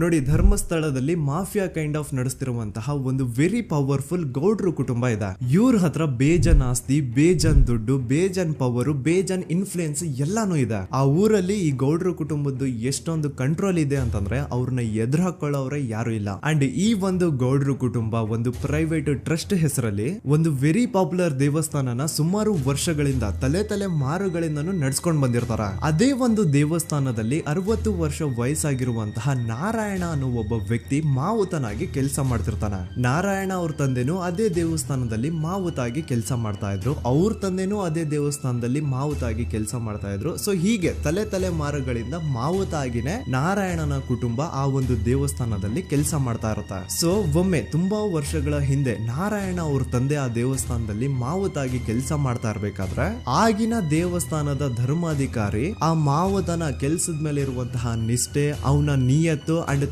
ತಲೆಮಾರುಗಳಿಂದ ಅವರು ದೇವಸ್ಥಾನಕ್ಕೆ ಸಲ್ಲಿಸ್ತಿರುವಂತಹ ಸೇವೆನ ಮೆಚ್ಚಿ ಆ ಧರ್ಮಾಧಿಕಾರಿ ಆ ನಾರಾಯಣ ಅವ್ರ ತಂದೆ ಆ ಮಾವುತನಿಗೆ ಒಂದು ಜಮೀನ ಕೊಡ್ತಾರೆ ಆಸ್ ಎ ಗಿಫ್ಟ್ ಆಗಿ. ಸೊ ಈಗ ಫ್ಲಾಶ್ ಬ್ಯಾಕ್ ಇಂದ ಒಂದ್ ಸ್ವಲ್ಪ ಮುಂದೆ ಬರುವ 2010-11ರಲ್ಲಿ ಯಾವೊಂದು ಜಮೀನ ಆಗಿನ ಧರ್ಮಾಧಿಕಾರಿ ನಾರಾಯಣ ಅವ್ರ ತಂದೆಗೆ ಆಸ್ ಎ ಗಿಫ್ಟ್ ಆಗಿ ಕೊಟ್ಟಿದ್ರು, ಈಗ ನಾರಾಯಣ ಅವ್ರ ತಂದೆ ಸತ್ ಹೋಗಿ ಆ ಒಂದು ಜಮೀನು ನಾರಾಯಣ ಹೆಸರಿಗೆ ಆಗಿರುತ್ತೆ. ಅಂಡ್ ಆಗಷ್ಟೇ ಗೊತ್ತಾಗುತ್ತೆ ಆ ಜಮೀನ ವೆರಿ ಆಪೋಸಿಟ್ ಒಂದು ದೊಡ್ಡ ಹೈವೇ ಬರ್ತಿದೆ ಅಂಡ್ ಅದರಿಂದ ಜಮೀನ ರೇಟ್ 10 ಪಟ್ಟು ಜಾಸ್ತಿ ಆಗುತ್ತೆ ಅಂತ. ಸೊ ಈ ವಿಷಯ ಗೊತ್ತಾಗಿ ನೋಡಿ ದಾನ ಮಾಡದಂತಹ ಧರ್ಮಾಧಿಕಾರಿ ಅಂತೂ ಸತ್ ಹೋದ್ರು, ಆದ್ರೆ ಅವ್ರ ಮುಂದಿನ ಪೀಳಿಗೆ ಅವ್ರಿಗೆ ಈ ಜಮೀನ್ ಮೇಲೆ ಕಣ್ಬಿದ್ದು ನಾರಾಯಣ ಅವ್ರ ಹತ್ರ ಆ ಜಾಗನ ವಾಪಸ್ ಕೇಳ್ತಾರೆ. ಆದ್ರೆ ನಾರಾಯಣ ಕೊಡಲ್ಲ. ಇಲ್ಲ ನಾನ್ ಯಾಕೆ ಕೊಡ್ಲಿ, ನಮ್ ತಂದೆಯಿಂದ ಸಿಕ್ಕಿರುವಂತಹ ಜಮೀನ್ ಇದು, ನಮ್ ತಂದೆಯ ಕೊನೆ ಗುರುತು ಇದು ನನ್ನ ಹತ್ರ ಇರೋದು, ಸೊ ಇದನ್ನ ನಾನು ಯಾವುದೇ ಕಾರಣಕ್ಕೂ ಬಿಟ್ಕೊಡಲ್ಲ ಅಂತ ಆ ಗೌಡ್ರು ಕುಟುಂಬನ ನಾರಾಯಣ ಎದುರು ಹಾಕೋತಾರ. ಆಗ ಗೌಡ್ರು ಕುಟುಂಬದವ್ರಿಗೆ ಕೋಪ ಬಂದು ಅವ್ರು ಏನ್ ಮಾಡ್ತಾರೆ ಅಂದ್ರೆ ನಾರಾಯಣ ಮನೆಗೆ ನೀರಿನ ಸಪ್ಲೈ ಇರುತ್ತಲ್ವಾ ಅದನ್ನ ಬಂದ್ ಮಾಡ್ತಾರ, ಎಲೆಕ್ಟ್ರಿಸಿಟಿ ಸಪ್ಲೈನು ಕಟ್ ಆಫ್ ಮಾಡ್ತಾರ, ಊರಲ್ಲಿರುವಂತಹ ಎಲ್ಲಾ ಚರಂಡಿಗಳನ್ನ ಕ್ಲೀನ್ ಮಾಡಿ ಆ ಕಸ ಏನಿರುತ್ತೋ ಅದನ್ನ ತಂದು ನಾರಾಯಣ ಮನೆ ಮುಂದೆ ಹಾಕ್ತಾರ. ಇಷ್ಟೇ ಅಲ್ಲ, ನಾರಾಯಣ ಅವ್ರ ಹೆಂಡತಿ ಮಕ್ಕಳು ಎಲ್ಲಾದ್ರೂ ಆಚೆ ಹೋಗ್ತಾ ಬರ್ತಾ ಇದ್ರೆ ಅವ್ರನ್ನ ಕೆಟ್ಟದಾಗ ಬೈಯೋದು, ಹೊಡ್ಕೊಳ್ಳೋದು, ಬಡ್ಕೊಳ್ಳೋದೆಲ್ಲ ಮಾಡ್ತಿರ್ತಾರ. ಇಷ್ಟೆಲ್ಲ ಆಗ್ತಾ ಇದ್ರು ಸ್ಟಿಲ್ ನಾರಾಯಣ ಮಾತ್ರ ಆ ಜಾಗನ ಬಿಟ್ಕೊಡಲ್ಲ. ಆ ಜಾಗದ್ಗೋಸ್ಕರ ನೀನ್ ಬೇಕಿದ್ರೆ ಇದನ್ನೆಲ್ಲ ಸಹಿಸ್ಕೊಂಡಿರಪ್ಪ, ನಮ್ ಕೈಲಂತೂ ಆಗಲ್ಲ ಅಂತ ನಾರಾಯಣನ ಹೆಂಡತಿ ಮಕ್ಕಳು ಅವನ್ನ ಬಿಟ್ಟು ಬೇರೆ ಊರಿಗೆ ಹೋಗ್ಬಿಡ್ತಾರ. ಈಗ ಮನೆಯಲ್ಲಿ ನಾರಾಯಣ ಅಂಡ್ 45 ವರ್ಷ ವಯಸ್ಸಿರುವಂತಹ ನಾರಾಯಣ ಅವ್ರ ತಂಗಿ ಯಮುನಾ ಅವ್ರು ಮಾತ್ರ ಇಬ್ರೇ ಇರ್ತಾ ಇದ್ರು. ಸೊ ಒಂದೊಳ್ಳೆ ಅವಕಾಶ ನೋಡ್ಕೊಂಡು 21 ಸೆಪ್ಟೆಂಬರ್ 2012 ಮನೆಯಲ್ಲಿ ನಾರಾಯಣ ಹಾಗೂ ಯಮುನಾ ಇರ್ಬೇಕಾದ್ರೆ ಯಾರೋ ಮನೆ ಒಳಗಡೆ ನುಗ್ಗಿ ನಾರಾಯಣನ್ಗೆ ಹೊಡೆದು ಯಮುನಾಗೂ ಸಹ ಹೊಡೆದು ನಂತರ ಅವಳು ಮಾಡಿ ದೆನ್ ನಾರಾಯಣ ಹಾಗೂ ಯಮುನನ ತಲೆನ ಒಂದು ರುಬ್ಬಗುಂಡಿಂದ ಚಚ್ಚಿ ಸಾಯಿಸ್ಬಿಡ್ತಾರ. ಈ ಕೊಲೆ ಆಗಿದ್ದು ಕಳ್ಳತನಗೋಸ್ಕರ ಅಂತ ಪೊಲೀಸ್ ಅವರು ತಮ್ಮ ರಿಪೋರ್ಟ್ ಅಲ್ಲಿ ಬರೀತಾರ. ಆದ್ರೆ ಪಾಯಿಂಟ್ ಏನ್ ಗೊತ್ತಾ, ಆ ಮನೇಲಿ ಒಂದ್ ಸ್ವಲ್ಪನೂ ಹಣ ಆಗ್ಲಿ ಅಥವಾ ಬಂಗಾರ ಆಗ್ಲಿ ಕಳ್ಳತನ ಆಗಿರಲ್ಲ. ಕಳ್ಳತನ ಆಗಿರೋದು ಕೇವಲ ಆ ಮೇನ್ ರೋಡ್ ಅಲ್ಲಿ ಇದ್ದಂತಹ ಪ್ರಾಪರ್ಟಿ ಪೇಪರ್ಸ್. ಎಂತ ಕೋಇನ್ಸಿಡೆನ್ಸ್ ನೋಡಿ, ಯಾವ ಒಂದು ಜಮೀನಿನ ಪತ್ರ ನಾರಾಯಣ ಮನೆಯಿಂದ ಕಳ್ಳತನ ಆಗಿದ್ವೋ ಅದೇ ಒಂದು ಜಮೀನಲ್ಲಿ 10 ವರ್ಷ ಆದ ನಂತರ ಒಂದು ದೊಡ್ಡ ಹೋಟೆಲ್ ಸ್ಥಾಪನೆ ಆಗುತ್ತೆ ಅಂಡ್ ಆ ಹೋಟೆಲ್ ನ ಇನಾಗ್ರೇಷನ್ ಗೆ ಚಿಕ್ಕ ಗೌಡ್ರು ಬರ್ತಾರ. ಸೊ ಈಗೇನು ನಾರಾಯಣ ಹಾಗೂ ಯಮುನನ ಕೊಲೆ ಆಗಿದ್ಯೋ ಇದಾಗಿದ್ದು 20 ದಿನ ಆದ್ಮೇಲೆ ಸೌಜನ್ಯ ಜೊತೆ ಅಂತ ನಿರ್ದಯ ಘಟನೆ ಆಗಿದ್ದು. ಸೊ ಪೊಲೀಸ್ ಅವರು ಸೌಜನ್ಯ ಕೇಸಲ್ಲಿ ಸಂತೋಷ್ ರಾವ್ನ ಫಿಟ್ ಮಾಡೋದಲ್ದೆ ಈ ಒಂದು ನಾರಾಯಣ ಹಾಗೂ ಯಮುನಾ ಕೇಸಲ್ಲೂ ಸಹ ಸಂತೋಷ್ ರಾವ್ನೆ ಫಿಟ್ ಮಾಡಿರ್ತಾರ. ಇಲ್ಲಿ ಡೇಟ್ಸ್ ನ ಸ್ವಲ್ಪ ನೆನ್ಪಿಟ್ಕೊಳ್ಳಿ. ನಾರಾಯಣ ಹಾಗೂ ಯಮುನನ ಕೊಲೆ ಆಗಿದ್ದು 21 ಸೆಪ್ಟೆಂಬರ್ 2012 ಅಂಡ್ ಸಂತೋಷ್ ರಾವ್ ಧರ್ಮಸ್ಥಳಕ್ಕೆ ಬಂದಿದ್ದು 9 ಅಕ್ಟೋಬರ್ 2012, 20 ದಿನ ಆದ್ಮೇಲೆ. ಸೊ ನಾರಾಯಣ ಹಾಗೂ ಯಮುನನ ಕೊಲೆ ಆದಾಗ ಊರಲ್ಲೇ ಇಲ್ದೆ ಎಲ್ಲೋ ಶೃಂಗೇರಿಯಲ್ಲಿ ಯಾವುದೋ ಒಂದು ಹೋಟೆಲ್ ಅಲ್ಲಿ ಕೆಲಸ ಮಾಡ್ತಿದ್ದಂತಹ ಸಂತೋಷ್ ರಾವ್ ಹೇಗೆ ಈ ಒಂದು ಕೇಸಲ್ಲಿ ಆರೋಪಿ ಆಗ್ತಾನೆ? ಸೊ ಇದೇ ಒಂದು ಪಾಯಿಂಟ್ ನ ನೋಟಿಸ್ ಮಾಡಿ ಗಿರೀಶ್ ಮುಟ್ಟಣ್ಣನವರು ಧರ್ಮಸ್ಥಳಕ್ಕೆ ಬಂದು ಸಂತೋಷ್ ನ ಲಾಯರ್ ಜೊತೆ ಡಿಸ್ಕಸ್ ಮಾಡ್ತಾರ. ದೆನ್ ಫೈನಲಿ ಏನೋ ತಪ್ಪು ಮಾಡದೆ ಸುಳ್ಳು ಆರೋಪಗಳಿಂದ ಕರಪ್ಟ್ ಪೊಲೀಸ್ ಆಫೀಸರ್ಸ್ ನ ಮಿಸ್ಲೀಡಿಂಗ್ ಇನ್ವೆಸ್ಟಿಗೇಷನ್ ಇಂದ ಸಂತೋಷ್ ರಾವ್ ತನ್ನ ಜೀವನದ 8-10 ವರ್ಷನ ಜೈಲಲ್ಲಿ ಕಳೆದು ಫೈನಲಿ ರಿಲೀಸ್ ಆಗ್ತಾನೆ. ಒಂಥರ ಈ ಕೇಸಿಂದ ಸಂತೋಷ್ ರಾವ್ನ ಇಡೀ ಲೈಫೇ ಸ್ಪಾಯ್ಲ್ ಆಗೋಯ್ತು. ಈಗ ಸಂತೋಷ್ ರಾವ್ ರಿಯಲ್ ಆರೋಪಿ ಅಲ್ಲ ಅಂತ ಕೋರ್ಟ್ ಅಲ್ಲಿ ಪ್ರೂವ್ ಆಯ್ತು. ಹಾಗಿದ್ರೆ ರಿಯಲ್ ಆರೋಪಿ ಯಾರು? ಪೊಲೀಸ್ ಅವರು ಯಾಕೆ ಕೇಸಲ್ಲಿ ಇಷ್ಟೊಂದು ಅನ್ಫೇರ್ ಇನ್ವೆಸ್ಟಿಗೇಷನ್ ಮಾಡಿದ್ರು? ಯಾರ ರಿಯಲ್ ಹೆಸರನ್ನ ಮುಚ್ಚಿಡ್ಲಿಕ್ಕೆ ಪೊಲೀಸ್ ಆಫೀಸರ್ಸ್ ಈ ಒಂದು ಕೇಸಲ್ಲಿ ಸಂತೋಷ್ ರಾವ್ನ ಸಿಗ್ಹಾಕ್ಸಿದ್ರು? ಇದೆಲ್ಲ ಥಿಂಕ್ ಮಾಡ್ತಾ ಹೋದ್ರೆ ನೋಡಿ ಆ ಊರಲ್ಲಿ ಆ ಪೊಲೀಸ್ ಆಫೀಸರ್ಸ್ಗೆ ಲಂಚ ಕೊಡೋಷ್ಟು, ಒಂದು ಪೊಲೀಸ್ ಇನ್ವೆಸ್ಟಿಗೇಷನ್ ನ ಸ್ಟಾಪ್ ಮಾಡೋಷ್ಟು ಅಥವಾ ಇನ್ವೆಸ್ಟಿಗೇಷನ್ ನ ಮಿಸ್ಲೀಡ್ ಮಾಡೋಷ್ಟು ಇನ್ಫ್ಲುಯೆನ್ಸ್ ಆಗ್ಲಿ, ಪವರ್ ಆಗ್ಲಿ ಅಥವಾ ಮನಿ ಆಗ್ಲಿ ಊರಿನ ಗೌಡ್ರು ಹತ್ರ ಮಾತ್ರ ಇದ್ದಿದ್ದು. ಸೊ ಈಗ ಸಂಶಯದ ಮುಳ್ಳು ಗೌಡ್ರು ಕಡೆ ತಿರುಗುತ್ತಾ. ನೋಡಿ ಪೊಲೀಸ್ ಅವರು ಸುಮ್ನೆ ಸಂತೋಷ್ ರಾವ್ನ ನಾರಾಯಣ ಹಾಗೂ ಯಮುನಾ ಕೇಸಲ್ಲಿ ಫಿಟ್ ಮಾಡಿದ್ರು. ಈಗ ಆ ಒಂದು ಕೊಲೆ ಪ್ರಕರಣಕ್ಕೂ ಸಂತೋಷ್ ರಾವ್ಗೂ ಏನು ಸಂಬಂಧನೇ ಇರ್ಲಿಲ್ಲ. ಹಂಗೆ ಥಿಂಕ್ ಮಾಡಿ ನಾರಾಯಣ ಸತ್ರೆ ಅಥವಾ ಅವನ ತಂಗಿ ಯಮುನಾ ಸತ್ರೆ ಯಾರಿಗ ಅಡ್ವಾಂಟೇಜ್ ಆಗುತ್ತೆ? ಊರಿನ ಗೌಡ್ರಿಗೆ, ಯಾಕಂದ್ರೆ ಅವ್ರಿಗೆ ಜಮೀನ್ ಸಿಗುತ್ತಾ. ಸೊ ಈಗ ನಾರಾಯಣ ಹಾಗೂ ಯಮುನಾ ಕೇಸಲ್ಲಿ ಸಂತೋಷ್ ರಾವ್ ಆರೋಪಿ ಅಲ್ಲ ಅಂತ ಪ್ರೂವ್ ಆದ್ಮೇಲೆ ಹಾಗಿದ್ರೆ ಆ ಕೊಲೆ ಮಾಡ್ದವ್ರು ಯಾರು ಅಂತ ಹಾಗೆ ಥಿಂಕ್ ಮಾಡಿದ್ರೆ ಗಿರೀಶ್ ಮುಟ್ಟಣ್ಣನವರಿಗೆ ಆ ಊರಿನ ಗೌಡ್ರ ಮೇಲೆ ಡೌಟ್ ಬರುತ್ತೆ. ಅದೇ ಒಂದು ಡೌಟ್ ಅಲ್ಲಿ ಗಿರೀಶ್ ಮುಟ್ಟಣ್ಣನವರು ಮಹೇಶ್ ತಿಮ್ರೊಡ್ಡಿ ಅಂತ ಇನ್ನೊಬ್ರ ಜೊತೆ ಸೇರ್ಕೊಂಡು ಈ ಹಿಂದೆ ಆ ಒಂದು ಊರಲ್ಲಿ ಆ ಧರ್ಮಸ್ಥಳದಲ್ಲಿ ಈ ಊರಿನ ಗೌಡ್ರು ಯಾವ್ದಾವ್ದೆಲ್ಲ ಕ್ರೈಮ್ ಗಳು ಮಾಡಿದಾರೆ ಅಂತ ಊರಿನ ಜನರಿಂದ ತಿಳ್ಕೊತಾರ. ನಂತರ ಆ ಊರಿನ ಜನ ಯಾವ್ದಾವ್ದೆಲ್ಲ ಮ್ಯಾಟರ್ಸ್ ಹೇಳಿದ್ರು ಆ ಕೇಸ್ ಫೈಲ್ಸ್ ನೆಲ್ಲ ತಿರುಗಿಸಿ ಮುರುಗಿಸಿ ನೋಡಿದಾಗ ನೀವು ನಂಬಲ್ಲ, ಸೌಜನ್ಯ ಕೇಸ್ ಏನೇನು ಅಲ್ಲ, ಅದಕ್ಕಿಂತ ಭೀಕರ ಕೊಲೆಗಳು ಧರ್ಮಸ್ಥಳದಲ್ಲಿ ಆಗಿವೆ ಅಂಡ್ ಎಲ್ಲಾ ಕೊಲೆಗಳ ಹಿಂದೆ ಗೌಡ್ರು ಕುಟುಂಬದ್ದೇ ಕೈ ಇದೆ ಅಂತ ಎದ್ದು ಕಾಣಿಸುತ್ತೆ. 1977 ವೇದಾವಲ್ಲಿ ಕೇಸ್. ಅಂಡ್ ಈ ಒಂದು ಪ್ರೈವೇಟ್ ಸ್ಕೂಲು ಬೇರೆ ಯಾರ್ದು ಅಲ್ಲ, ಆ ಗೌಡ್ರು ಕುಟುಂಬದ. ಈ ಸ್ಕೂಲ್ ಅಲ್ಲಿ 1977 ಅಲ್ಲಿ ವೇದಾವಲ್ಲಿ ಅಂತ ಒಬ್ರು ಟೀಚರ್ ವರ್ಕ್ ಮಾಡ್ತಿರ್ತಾರ. ವೇದಾವಲ್ಲಿ ಆ ಟೀಚರ್ ಜಾಬ್ ಗೆ ತುಂಬಾನೇ ಓವರ್ ಕ್ವಾಲಿಫೈಡ್. ಅವರ ಕ್ವಾಲಿಫಿಕೇಶನ್ಸ್ ನ ಗಮನದಲ್ಲಿ ಇಟ್ಕೊಂಡ್ರೆ ಅವ್ರಿಗೆ HM ಅಥವಾ ಪ್ರಿನ್ಸಿಪಲ್ ನ ಪೋಸ್ಟ್ ಸಿಗ್ಬೇಕು. ಆದ್ರೂ ಸಹ ವೇದಾವಲ್ಲಿ ಆಸ್ ಎ ಟೀಚರ್ ಆಗಿನೇ ಕೆಲಸ ಮಾಡ್ಕೊಂಡು ಹೋಗ್ತಿರ್ತಾರ. ಒಮ್ಮೆ ಏನಾಗುತ್ತೆ, ಸ್ಕೂಲ್ ಅಲ್ಲಿ ಪ್ರಿನ್ಸಿಪಲ್ ನ ಪೋಸ್ಟ್ ಖಾಲಿ ಆಗುತ್ತೆ ಅಂಡ್ ಆ ಒಂದು ಪೋಸ್ಟ್ ಗೆ ಎಲ್ರು ಏನ್ ಅನ್ಕೊಳ್ತಾರೆ, ವೇದಾವಲ್ಲಿನೇ ಸೆಲೆಕ್ಟ್ ಮಾಡೋದು ಅಂತ. ಆದ್ರೆ ವೇದಾವಲ್ಲಿಯ ಕ್ಯಾಸ್ಟ್ ಬೇರೆ ಇದೆ ಅನ್ನೋ ಒಂದೇ ಒಂದು ಕಾರಣಕ್ಕೆ ಆ ಪ್ರಿನ್ಸಿಪಲ್ ನ ಪೋಸ್ಟ್ ವೇದಾವಲ್ಲಿಗೆ ಸಿಗದೆ ಬೇರೆ ಯಾರನ್ನೋ ತಂದು ಕೂರಿಸ್ಬಿಟ್ಟಿರ್ತಾರ. ಇದರಿಂದ ಟೀಚರ್ ವೇದಾವಲ್ಲಿಗೆ ತುಂಬಾ ಕೋಪ ಬಂದು ಅವ್ರ ಸ್ಕೂಲ್ ಮುಂದೆ ಪ್ರೊಟೆಸ್ಟ್ ಮಾಡೋದ್ ಸ್ಟಾರ್ಟ್ ಮಾಡ್ತಾರ. ಅಂಡ್ ಈ ವಿಷಯ ಸ್ಕೂಲ್ ನ ಓನರ್ಸ್ ಗೆ ಇಷ್ಟ ಆಗಲ್ಲ. ಸೊ ಅವರು ಆ ಕೋಪನ ಹಾಗೆ ಮನ್ಸಲ್ಲಿ ಇಟ್ಕೊಂಡಿರ್ತಾರೆ. ಒಮ್ಮೆ ಏನಾಗುತ್ತೆ, ಸ್ಕೂಲ್ ರಜೆ ಇರುತ್ತೆ, ವೇದಾವಲ್ಲಿ ಮನೇಲಿ ಇರ್ತಾರ ಅಂಡ್ ಅವ್ರ ಹಸ್ಬೆಂಡ್ ಡಾಕ್ಟರ್ ಅರಳೆ ಅವ್ರಿಗೆ ಯಾವ್ದೋ ಬೇರೆ ಊರಲ್ಲಿ ಒಂದು ಕಾಲೇಜ್ ಅಲ್ಲಿ ಸೆಮಿನಾರ್ ಏನೋ ಇರುತ್ತೆ. ಸೊ ಅವರು ಅಲ್ಲಿಗೆ ಹೋಗಿರ್ತಾರೆ. ಈಗ ಮನೇಲಿ ಇರೋದು ವೇದಾವಲ್ಲಿ ಒಂದೇ. ಇದೇ ಒಂದು ಅವಕಾಶನ ನೋಡ್ಕೊಂಡು ಯಾರೋ ವೇದಾವಲ್ಲಿ ಅವ್ರ ಮನೆಗೆ ನುಗ್ಗಿ ವೇದಾವಲ್ಲಿಗೆ ಹೊಡೆದು ನಂತರ ಅವ್ರನ್ನ ಜೀವಂತವಾಗಿ ಸುಟ್ಬಿಡ್ತಾರ. ಸ್ವಲ್ಪ ಹೊತ್ತು ನಂತರ ರಾತ್ರಿ ಆಗ್ತಿದ್ದಂಗೆ ಡಾಕ್ಟರ್ ಅರಳೆ ಅವರು ಮನೆಗೆ ವಾಪಸ್ ಬರ್ತಾರೆ ಅಂಡ್ ಮನೆ ಒಳಗಡೆ ಬಂದ್ ನೋಡಿದ್ರೆ ವೇದಾವಲ್ಲಿ ಅವರು ಸತ್ ಹೋಗಿ ಅವರ ಬಾಡಿ ಸುಟ್ ಹೋಗಿ ನೆಲದ ಮೇಲೆ ಬಿದ್ದಿದೆ. ಹೆಂಡತಿನ ಕಳ್ಕೊಂಡಿರುವಂತಹ ದುಃಖನ ಸೈಡ್ಗೆ ಇಟ್ಟು ಡಾಕ್ಟರ್ ಅರಳೆ ಅವರು ಮೊದ್ಲು ಪೊಲೀಸ್ ಸ್ಟೇಷನ್ ಹೋಗ್ಬಿಟ್ಟು ನಮ್ ಮನೆಗೆ ನಾನ್ ಇಲ್ದೇ ಇರುವಂತಹ ಸಮಯನ ನೋಡ್ಕೊಂಡು ಯಾರೋ ಮನೆ ಒಳಗಡೆ ನುಗ್ಗಿ ನನ್ನ ಹೆಂಡತಿನ ಹೊಡೆದು ನಂತರ ಅವಳನ್ನ ತುಂಬಾ ಭೀಕರವಾಗಿ ಸಾಯಿಸಿದರೆ ಅಂತ ಪೊಲೀಸ್ ಅವ್ರಿಗೆ ರಿಪೋರ್ಟ್ ಕೊಡಕ್ ಹೋದ್ರೆ ಅಲ್ಲಿ ಪೊಲೀಸ್ ಅವರು ಉಲ್ಟಾ ಡಾಕ್ಟರ್ ಅರಳೆ ಮೇಲೆನೆ FIR ಬರ್ದು ನೀನೇ ನಿನ್ ಹೆಂಡತಿನ ಸಾಯಿಸಿದ್ಯಾ, ನಾಟಕ ಮಾಡಬೇಡ ಅಂತ ಅವ್ರನ್ನೇ ಅರೆಸ್ಟ್ ಮಾಡ್ಬಿಡ್ತಾರ. ನಂತರ 2-3 ವರ್ಷ ಜೈಲಲ್ಲೇ ಇದ್ದು ಡಾಕ್ಟರ್ ಅರಳೆ ಅವರು ತಮ್ಮ ಫ್ರೆಂಡ್ಸ್ ಅಂಡ್ ಫ್ಯಾಮಿಲಿ ಮೂಲಕ ಎವಿಡೆನ್ಸ್ ನೆಲ್ಲ ಕಲೆಕ್ಟ್ ಮಾಡಿಸಿ ತಾನ ಕೊಲೆನ ಮಾಡಿಲ್ಲ, ತನ್ನ ಹೆಂಡತಿನ ಸಾಯಿಸಿಲ್ಲ ಅಂತ ಕೋರ್ಟ್ ಅಲ್ಲಿ ಪ್ರೂವ್ ಮಾಡ್ಕೊಂಡು ಜೈಲಿಂದ ರಿಲೀಸ್ ಆಗ್ತಾರ. ಸೊ ಈಗ ಡಾಕ್ಟರ್ ಅರಳೆ ಅವರು ಈ ಒಂದು ಕ್ರೈಮ್ ನ ಮಾಡಿಲ್ಲ ಅಂತಂದ್ರೆ ವೇದಾವಲ್ಲಿನ ಅಷ್ಟು ಭೀಕರವಾಗಿ ಸಾಯಿಸಿದವ್ರು ಯಾರು, ಈ ವಿಷಯ ಇವತ್ತಿನವರೆಗೂ ಗೊತ್ತಾಗಿಲ್ಲ. 1986 ಅಲ್ಲಿ ನಡೆದಂತಹ ಪದ್ಮಲತಾ ಕೇಸ್. ಪದ್ಮಲತಾ ಅವ್ರ ತಂದೆ ಕಮ್ಯುನಿಸ್ಟ್ ಪಾರ್ಟಿನ ಲೀಡರ್ ಇರ್ತಾರೆ. ಅವ್ರ ರಿಯಲ್ ನೇಮ್ ಏನು ಅಂತ ನಮಗ್ ಗೊತ್ತಾಗಿಲ್ಲ, ಬಟ್ ಈ ವಿಡಿಯೋದಲ್ಲಿ ಅವ್ರ ಹೆಸರು ಲಕ್ಷ್ಮಣ್ ಅಂತ ಅನ್ಕೊಳ್ಳಿ. ಸೊ ಕಮ್ಯುನಿಸ್ಟ್ ಪಾರ್ಟಿನ ಲೀಡರ್ ಇರುವಂತಹ ಲಕ್ಷ್ಮಣ್ ಅವ್ರಿಗೆ ಊರಲ್ಲಿ ತುಂಬಾನೇ ಸಪೋರ್ಟ್ ಇರುತ್ತೆ, ಊರಿನ ಜನರ ಫೇವ್ರೇಟ್ ಇರ್ತಾರೆ ಇವರು. ಅಂಡ್ ಅದೇ ವರ್ಷ ಅಂದ್ರೆ 1986 ಅಲ್ಲಿ ಪಂಚಾಯತ್ ಎಲೆಕ್ಷನ್ ಬೇರೆ ಇರುತ್ತೆ ಅಂಡ್ ಎಲ್ರಿಗೂ ಗೊತ್ತಿತ್ತು ಲಕ್ಷ್ಮಣೆ ಗೆಲ್ಲೋದು ಅಂತ. ಆ ಪಂಚಾಯತ್ ಎಲೆಕ್ಷನ್ ಅಲ್ಲಿ ಲಕ್ಷ್ಮಣ್ ಆಪೋಸಿಟ್ ಗೌಡ್ರಿಗೆ ತುಂಬಾ ಬೇಕಾಗಿರೋರು ಒಬ್ರು ನಿಂತಿರ್ತಾರ ಅಂಡ್ ಅವ್ರಿಗೂ ಗೊತ್ತಿತ್ತು ಎಲೆಕ್ಷನ್ ಏನಾದ್ರು ಆದ್ರೆ ಲಕ್ಷ್ಮಣ ಎಲೆಕ್ಷನ್ ಅಲ್ಲಿ ಗೆಲ್ಲೋದು ಅಂತ. ಸೊ ಎಲ್ಲಿ ಸೋತೋಗ್ಬಿಡ್ತೀವೋ ಅನ್ನೋ ಭಯಕ್ಕೆ ಆ ಗೌಡ್ರು ಕಡೆ ಅವ್ರು ಏನ್ ಮಾಡ್ತಾರೆ, ಲಕ್ಷ್ಮಣ್ನ ಅಪ್ರೋಚ್ ಮಾಡಿ ಮುಚ್ಕೊಂಡು ಈ ಪಂಚಾಯತ್ ಎಲೆಕ್ಷನ್ ಅಲ್ಲಿ ನಿನ್ ನಾಮಿನೇಷನ್ ನ ಕ್ಯಾನ್ಸಲ್ ಮಾಡು ಅಂತ ವಾರ್ನಿಂಗ್ ಕೊಡ್ತಾರ. ಆದ್ರೆ ಲಕ್ಷ್ಮಣ್ ಅವರು ಅಂಜದೆ ನೀವ್ ಏನ್ ಮಾಡ್ತಿರೋ ಮಾಡ್ಕೊಳ್ರಿ, ಆದ್ರೆ ನಾನ್ ಮಾತ್ರ ನಾಮಿನೇಷನ್ ನ ಕ್ಯಾನ್ಸಲ್ ಮಾಡಲ್ಲ ಅಂತ ಆ ಗೌಡ್ರು ಕುಟುಂಬನ ಎದುರು ಹಾಕೋತಾರ. ದೆನ್ ಎಂತ ಕೋಇನ್ಸಿಡೆನ್ಸ್ ನೋಡಿ, ನೆಕ್ಸ್ಟ್ ಡೇನೆ ಲಕ್ಷ್ಮಣ್ ಅವ್ರ ಮಗಳು ಪದ್ಮಲತಾ ಕಿಡ್ನಾಪ್ ಆಗ್ತಾಳ. ಸುಮಾರು 56 ದಿನ ಅವಳನ್ನ ಯಾರೋ ಕಿಡ್ನಾಪ್ ಮಾಡ್ತಾರೆ ಅಂಡ್ ಆ 56 ದಿನ ಡೈಲಿ ಅವಳನ್ನ ಶೋಷಣೆ ಕೂಡ ಮಾಡ್ತಾರ. ನಂತರ 56 ದಿನ ಆದ್ಮೇಲೆ ಪದ್ಮಲತನ ಬಾಡಿ ನೇತ್ರಾವತಿ ನದಿಲಿ ತೇಲ್ತಾ ಸಿಗುತ್ತಾ. ಆಸ್ ಎಕ್ಸ್ಪೆಕ್ಟೆಡ್ ಈ ಕೇಸಲ್ಲೂ ಪೊಲೀಸ್ ಅವ್ರ ಕಡೆಯಿಂದ ಪ್ರಾಪರ್ ಇನ್ವೆಸ್ಟಿಗೇಷನ್ ಆಗಲ್ಲ ಅಂಡ್ ಯಾರ್ ಪದ್ಮಲತನ ಕಿಡ್ನಾಪ್ ಮಾಡಿದ್ರು, ಯಾರು ಅವಳನ್ನ 15 ದಿನವರೆಗೂ ಶೋಷಣೆ ಮಾಡಿ ನಂತರ ಅವಳನ್ನ ಅಷ್ಟು ಭೀಕರವಾಗಿ ಸಾಯಿಸಿದ್ರು ಅಂತ ಇವತ್ತಿನ ದಿನದವರೆಗೂ ಗೊತ್ತಾಗಿಲ್ಲ. ಮತ್ತೆ ನಮಗೆ ಗೊತ್ತಾದದು 22ಕ್ಕೆ ಸ್ಕೂಲ್ ಡೇ 56 ದಿನ ಕಳೆದು ಹೊಳೆಯಲ್ಲಿ ಹೆಣ ಉಂಡು ಅಂತ ಕೇಳಿ ಪೊಲೀಸಿನವರು ಬರುವಾಗ ಬಂದು ಹೇಳುವಾಗ ನಮಗೆ ಗೊತ್ತಾಗ ಅವರು ನನ್ನನ್ನು ಕರ್ಕೊಂಡೋಗಿ ಅಲ್ಲಿ ಹೋಗಿವೆ.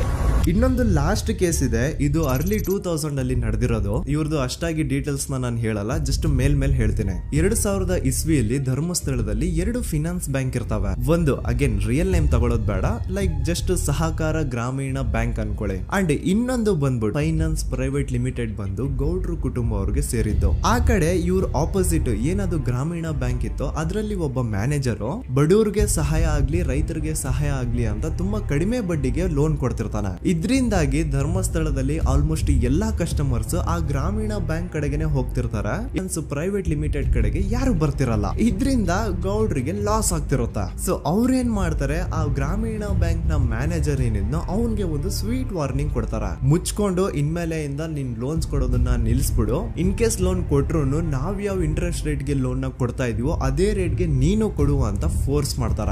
ಆದ್ರೆ ಆ ಗ್ರಾಮೀಣ ಬ್ಯಾಂಕ್ ನ ಮ್ಯಾನೇಜರ್ ಇದ್ಯಾವುದನ್ನು ಕಿವಿಗೆ ಹಾಕೊಳ್ಳಾರ್ದೆ ಅವನ್ ಕೆಲಸ ಅವ್ನ್ ಮಾಡ್ಕೊಂಡು ಹೋಗ್ತಾನ. ದೆನ್ ಸಡನ್ಲಿ ಒಂದು ದಿನ ಬ್ಯಾಂಕ್ ಮ್ಯಾನೇಜರ್ ನ ಹೆಂಡತಿನ ಮನೆ ಒಳಗಡೆನೆ ನುಗ್ಗಿ ಯಾರು ಮಾಡಿ ತುಂಬಾ ಭೀಕರವಾಗಿ ಸಾಯಿಸ್ಬಿಡ್ತಾರ. ಇದರ ರಿಗಾರ್ಡಿಂಗ್ ಆ ಬ್ಯಾಂಕ್ ಮ್ಯಾನೇಜರ್ ಪೊಲೀಸ್ ಸ್ಟೇಷನ್ ಅಲ್ಲಿ ಕಂಪ್ಲೇಂಟ್ ಕೊಡಕ್ ಹೋದ್ರೆ ಪೊಲೀಸ್ ಅವರು ಉಲ್ಟಾ ಆ ಬ್ಯಾಂಕ್ ಮ್ಯಾನೇಜರ್ ಹೆಸರಲ್ಲೇ FIR ಬರ್ದು ನೀನೇ ನಿನ್ ಹೆಂಡತಿನ ಸಾಯಿಸಿದ್ಯಾ ಅಂತ ಅವನ್ನೇ ಅರೆಸ್ಟ್ ಮಾಡ್ಬಿಡ್ತಾರ. ನಂತರ 1-2-3 ವರ್ಷ ಆ ಬ್ಯಾಂಕ್ ಮ್ಯಾನೇಜರ್ ಜೈಲಲ್ಲಿ ಇರ್ತಾನೆ. ಅದಾದ್ಮೇಲೆ ಅವನ ಕ್ರೈಮ್ ನ ಮಾಡಿಲ್ಲ ಅಂತ ಕೋರ್ಟ್ ಅಲ್ಲಿ ಪ್ರೂವ್ ಆಗುತ್ತೆ. ಆದ್ರೆ ರಿಯಲ್ ಕ್ರೈಮ್ ಮಾಡಿದವರು ಯಾರು ಅಂತ still it's A question mark. And ಇನ್ನೊಂದು ನಾರಾಯಣ ಅಂಡ್ ಯಮುನಾ ಕೇಸ್ ಬಗ್ಗೆ ಅಂತೂ ನಾನು ಆಗ್ಲೇ ನಿಮ್ಗೆ ಎಕ್ಸ್ಪ್ಲೇನ್ ಮಾಡಿದೆ. ಸೊ ಎಂತಹ ಕೋ ಇನ್ಸಿಡೆಂಟ್ಸ್ ಗಳು ನೋಡಿ, ಯಾರೆಲ್ಲ ಆ ಧರ್ಮಸ್ಥಳದಲ್ಲಿ ಗೌಡ್ರು ಕುಟುಂಬನ ಎದುರಾಕೊಂಡಿದಾರೋ ಅವ್ರ ಜೀವನದಲ್ಲಿ ಏನೋ ಒಂದು ತುಂಬಾ ದೊಡ್ಡ ದುರಂತ ನಡೆದು ಹೋಗುತ್ತಾ. ಅಂಡ್ ಸರ್ಪ್ರೈಸಿಂಗ್ಲಿ ಅವ್ರ ಕೇಸಲ್ಲಿ ಪೊಲೀಸ್ ಅವ್ರ ಕಡೆಯಿಂದ ಪ್ರಾಪರ್ ಇನ್ವೆಸ್ಟಿಗೇಷನ್ ಆಗಲ್ಲ. ಅಂಡ್ ಯಾರ ಆ ಕ್ರೈಮ್ ನ ಮಾಡಿದ್ರು ಅಂತ ಯಾವತ್ತೂ ಹೊರಗೆ ಬರೋದೇ ಇಲ್ಲ. ಸೊ ಈ ಗೌಡ್ರು ಕುಟುಂಬದವರು ಧರ್ಮಸ್ಥಳದಲ್ಲಿ ಬೇಜನ್ ಕರ್ಮಕಾಂಡಗಳನ್ನ ಮಾಡಿದ್ದಾರೆ. ಅಂಡ್ ಅವ್ರ ಪವರ್ ಅಂಡ್ ಅವ್ರಿಗಿರುವಂತಹ ಇನ್ಫ್ಲೂಯೆನ್ಸ್ ಇಂದ ಆ ಎಲ್ಲಾ ಕೇಸ್ ನ ಮುಚ್ಚಾಕಿದ್ದಾರೆ ಅಂತ ಮಹೇಶ್ ಹಾಗೂ ಗಿರೀಶ್ ಮುಟ್ಟಣ್ಣನವರ ಹೇಳಿಕೆ ಆಗಿದೆ. ಸೊ ಗೌಡ್ರು ಫ್ಯಾಮಿಲಿನ ಟ್ರ್ಯಾಕ್ ರೆಕಾರ್ಡ್ ನೋಡಿದ್ರೆ ಧರ್ಮಸ್ಥಳದಲ್ಲಿ ಒಂದು ಹುಡುಗಿನ ರೇಪ್ ಅಂಡ್ ಮರ್ಡರ್ ಮಾಡಿ ದೆನ್ ಪೊಲೀಸ್ ಅವ್ರಿಗೆ ಲಂಚ ಕೊಟ್ಟು ಇನ್ವೆಸ್ಟಿಗೇಷನ್ ನ ಮಿಸ್ಲೀಡ್ ಮಾಡುವಷ್ಟು ಪವರ್ ಇನ್ಫ್ಲೂಯೆನ್ಸ್ ಈ ಗೌಡ್ರು ಕುಟುಂಬಕ್ಕೆ ಮಾತ್ರ ಇರೋದು. ಈಗ ಸಂತೋಷ್ ರಾವ್ ಅಂತೂ ಸೌಜನ್ಯ ಕೇಸಲ್ಲಿ ಆರೋಪಿ ಅಲ್ಲ ಅಂತ ಪ್ರೂವ್ ಆಯ್ತು. ಹಾಗಿದ್ರೆ ರಿಯಲ್ ಆರೋಪಿ ಯಾರು? ನೆನಪು ಮಾಡ್ಕೊಳ್ಳಿ, 11 ಅಕ್ಟೋಬರ್ 2012 ಸಂಜೆ 5 ಗಂಟೆ ಹಾಗೆ ಬಾಹುಬಲಿ ಬೆಟ್ಟದಲ್ಲಿ ಸಂತೋಷ್ ರಾವ್ ತನ್ನ ಪಾಡಿಗೆ ತಾನು ಸೀನರೀಸ್ ನ ಎಂಜಾಯ್ ಮಾಡ್ಕೊಂಡು ಸುಮ್ಮನೆ ಕೂತಿರ್ಬೇಕಾದ್ರೆ ಅವನ ಹತ್ರ 5 ಜನ ಕಿಡಿಗೇಡಿಗಳು ಬಂದು ಜಗಳ ತೆಗಿತಾರ. ಆ 5 ಜನ ಕಿಡಿಗೇಡಿಗಳು ಯಾರು ಅಂತ ನಾನು ಇಲ್ಲಿವರೆಗೂ ನಿಮ್ಗೆ ಹೇಳಿಲ್ಲ. ಸೊ ಅವರು ಬೇರೆ ಯಾರು ಅಲ್ಲ, ಚಿಕ್ಕ ಗೌಡ್ರು ಮಗ ನಿಶಾಂತ್ ಜೈನ್ ನ ವೆರಿ ಕ್ಲೋಸ್ ಫ್ರೆಂಡ್ಸ್. ಅವ್ರು ದಣಿ ಮಾಡಿರುವಂತಹ ಕ್ರೈಮ್ ಅಲ್ಲಿ ಬೇರೆ ಯಾರನ್ನಾದ್ರೂ ಸಿಗಿಸ್ಬೇಕಲ್ಲ ಅಂತ ಇವ್ರು ಬಕ್ರ ಹುಡುಕ್ತಾ ಇರ್ಬೇಕಾದ್ರೆ ಆಗ ಇವ್ರಿಗೆ ಸಿಗೋದೆ ಸಂತೋಷ್ ರಾವ್. ಅಗೇನ್ ಇನ್ನೊಂದು ಎಂತ ಕೋಇನ್ಸಿಡೆನ್ಸ್ ನೋಡಿ, ಸಂತೋಷ್ ರಾವ್ ಸೌಜನ್ಯ ಕೇಸಲ್ಲಿ ಅರೆಸ್ಟ್ ಆದ ನಂತರ ಚಿಕ್ಕ ಗೌಡ್ರು ಮಗ ನಿಶಾಂತ್ ಜೈನ್ ದೇಶನೇ ಬಿಟ್ಟು ಹೋಗ್ಬಿಡ್ತಾನೆ. ಈ ಕೇಸಲ್ಲಿ ಚಿಕ್ಕ ಗೌಡ್ರು ಮಗ ಇನ್ವಾಲ್ವ್ಮೆಂಟ್ ಇದೆ ಅಂತ ಯಾರಿಗೂ ಡೌಟೇ ಬರ್ತಾ ಇರ್ಲಿಲ್ಲ. ಡೌಟ್ ಯಾವಾಗ ಬಂತು ಅಂದ್ರೆ ಆ 5 ಜನ ಕಿಡಿಗೇಡಿಗಳು ಯಾರು ಸಂತೋಷ್ನ ಈ ಒಂದು ಕೇಸಲ್ಲಿ ಸಿಗಾಕ್ಸಿದ್ರು ಆ 5 ಜನರಲ್ಲಿ ಒಬ್ಬ ರವಿ ಪೂಜಾರಿ ಅಂತಾನು ಇರ್ತಾನೆ. ಅವನ್ಗೆ ತಾನು ತಪ್ಪು ಮಾಡಿದೀನಿ ಅಂತ ಗಿಲ್ಟ್ ಕಾಡುತ್ತೋ ಅಥವಾ ಬೇರೆ ಏನೋ ಗೊತ್ತಿಲ್ಲ, ಆದ್ರೆ ಅವನೇ ಸ್ವತಃ ಪೊಲೀಸ್ ಅವ್ರ ಹತ್ರ ಹೋಗ್ಬಿಟ್ಟು ಸೌಜನ್ಯ ಕೇಸಲ್ಲಿ ನಿಜವಾದ ಆರೋಪಿ ಸಂತೋಷ್ ಅಲ್ಲ ಕಂಡ್ರು, ಅವನ್ನ ಸುಮ್ನೆ ಸಿಗಾಕ್ಸಿರೋದಷ್ಟೇ, ನಿಜವಾದ ಆರೋಪಿಗಳು ಚಿಕ್ಕ ಗೌಡ್ರು ಮಗ ನಿಶಾಂತ್ ಜೈನ್ ಅಂಡ್ ಅವನ್ ಫ್ರೆಂಡ್ಸ್ ಸೂರಜ್, ಕಿರಣ್ ಅಂಡ್ ಕಣ್ಮಣಿ ಅಂತ. ಈ ಎಲ್ಲಾ ವಿಷಯನ ರವಿ ಪೂಜಾರಿ ಪೊಲೀಸ್ ಅವ್ರಿಗೆ ತಿಳಿಸ್ತಾನೆ. ಅಗೇನ್ ಎಂತ ಒಂದು ಕೋಇನ್ಸಿಡೆನ್ಸ್ ನೋಡಿ, ಈ ವಿಷಯಗಳನ್ನ ಊರಿನ ಜನರು ಮುಂದೆ ಹೇಳಿದಂತಹ ರವಿ ಪೂಜಾರಿ ಆಕಸ್ಮಿಕವಾಗಿ ಸತ್ತು ಹೋಗ್ಬಿಡ್ತಾನೆ. ಇವನು ಹೇಳಿದ್ದು ನಿಜ ಅಂತ ಜನರಿಗೆ ಯಾವಾಗ ಕನ್ಫರ್ಮ್ ಆಗುತ್ತೆ ಅಂದ್ರೆ ಸೌಜನ್ಯಗೆ ತುಂಬಾ ಹತ್ರವಾದವ್ರು ಒಬ್ರು ಯಶೋಧ ಅನ್ನೋರು ಕೋರ್ಟ್ ಅಲ್ಲಿ ಬಂದ್ಬಿಟ್ಟು ಸೌಜನ್ಯ ಕೊಲೆ ಆಗಿದ್ದ ದಿನ ಆ ಒಂದು ಸ್ಪಾಟ್ ಅಲ್ಲಿ ನಾನು ಈ 3 ಜನರನ್ನ ನೋಡಿದ್ದೆ ಅಂತ ಸಾಕ್ಷಿ ಹೇಳ್ತಾರೆ. ಈಗ ಎಲ್ಲಾ ಡಾಟ್ಸ್ ನ ಕನೆಕ್ಟ್ ಮಾಡ್ತಾ ಹೋದ್ರೆ ಸೌಜನ್ಯ ಕೇಸ್ ಒಂದೇ ಅಲ್ಲ, ನಾರಾಯಣ ಹಾಗೂ ಯಮುನಾ ಕೇಸಲ್ಲೂ, ವೇದವಲ್ಲಿ ಕೇಸಲ್ಲೂ, ಆ ಬ್ಯಾಂಕ್ ಮ್ಯಾನೇಜರ್ ನ ಕೇಸಲ್ಲೂ ಹಾಗೂ ಪದ್ಮಲತಾ ಕೇಸಲ್ಲೂ ಸೀದಾ ಡೈರೆಕ್ಟ್ ಡೌಟ್ ಬರೋದೆ ಊರಿನ ಗೌಡ್ರ ಮೇಲೆ. I really want to appreciate Kudla rampage YouTube channel, third eye YouTube channel, Girish ಮುಟ್ಟಣ್ಣನವರು ಸರ್ ಹಾಗೂ ಮಹೇಶ್ ಅವರು ಅಂಡ್ ಆಲ್ ಅದರ್ಸ್. ಇವರ ಕಾನ್ಸ್ಟೆಂಟ್ ಎಫರ್ಟ್ಸ್ ಇಂದಾನೆ ಸತ್ಯ ಏನಂತ 1 by 1 ಹೊರಗೆ ಬರ್ತಿದೆ and they are trying their level best to catch real criminals. At present Sowjanya case ಬಗ್ಗೆ ಅಪ್ಡೇಟ್ ಏನು ಅಂತಂದ್ರೆ ಹೈಕೋರ್ಟ್ ವರೆಗೂ ಈ ಒಂದು ಕೇಸ್ ಹೋಗಿದೆ ಅಂಡ್ ಈ ಕೇಸಲ್ಲಿ ಈಗ ಇನ್ನೊಮ್ಮೆ ಮತ್ತೆ ಫ್ರೆಶ್ ಆಗಿ ರೀಇನ್ವೆಸ್ಟಿಗೇಷನ್ ಸ್ಟಾರ್ಟ್ ಆಗಬೇಕು ಅಂತ ಹೋರಾಟ ನಡೀತಿದೆ.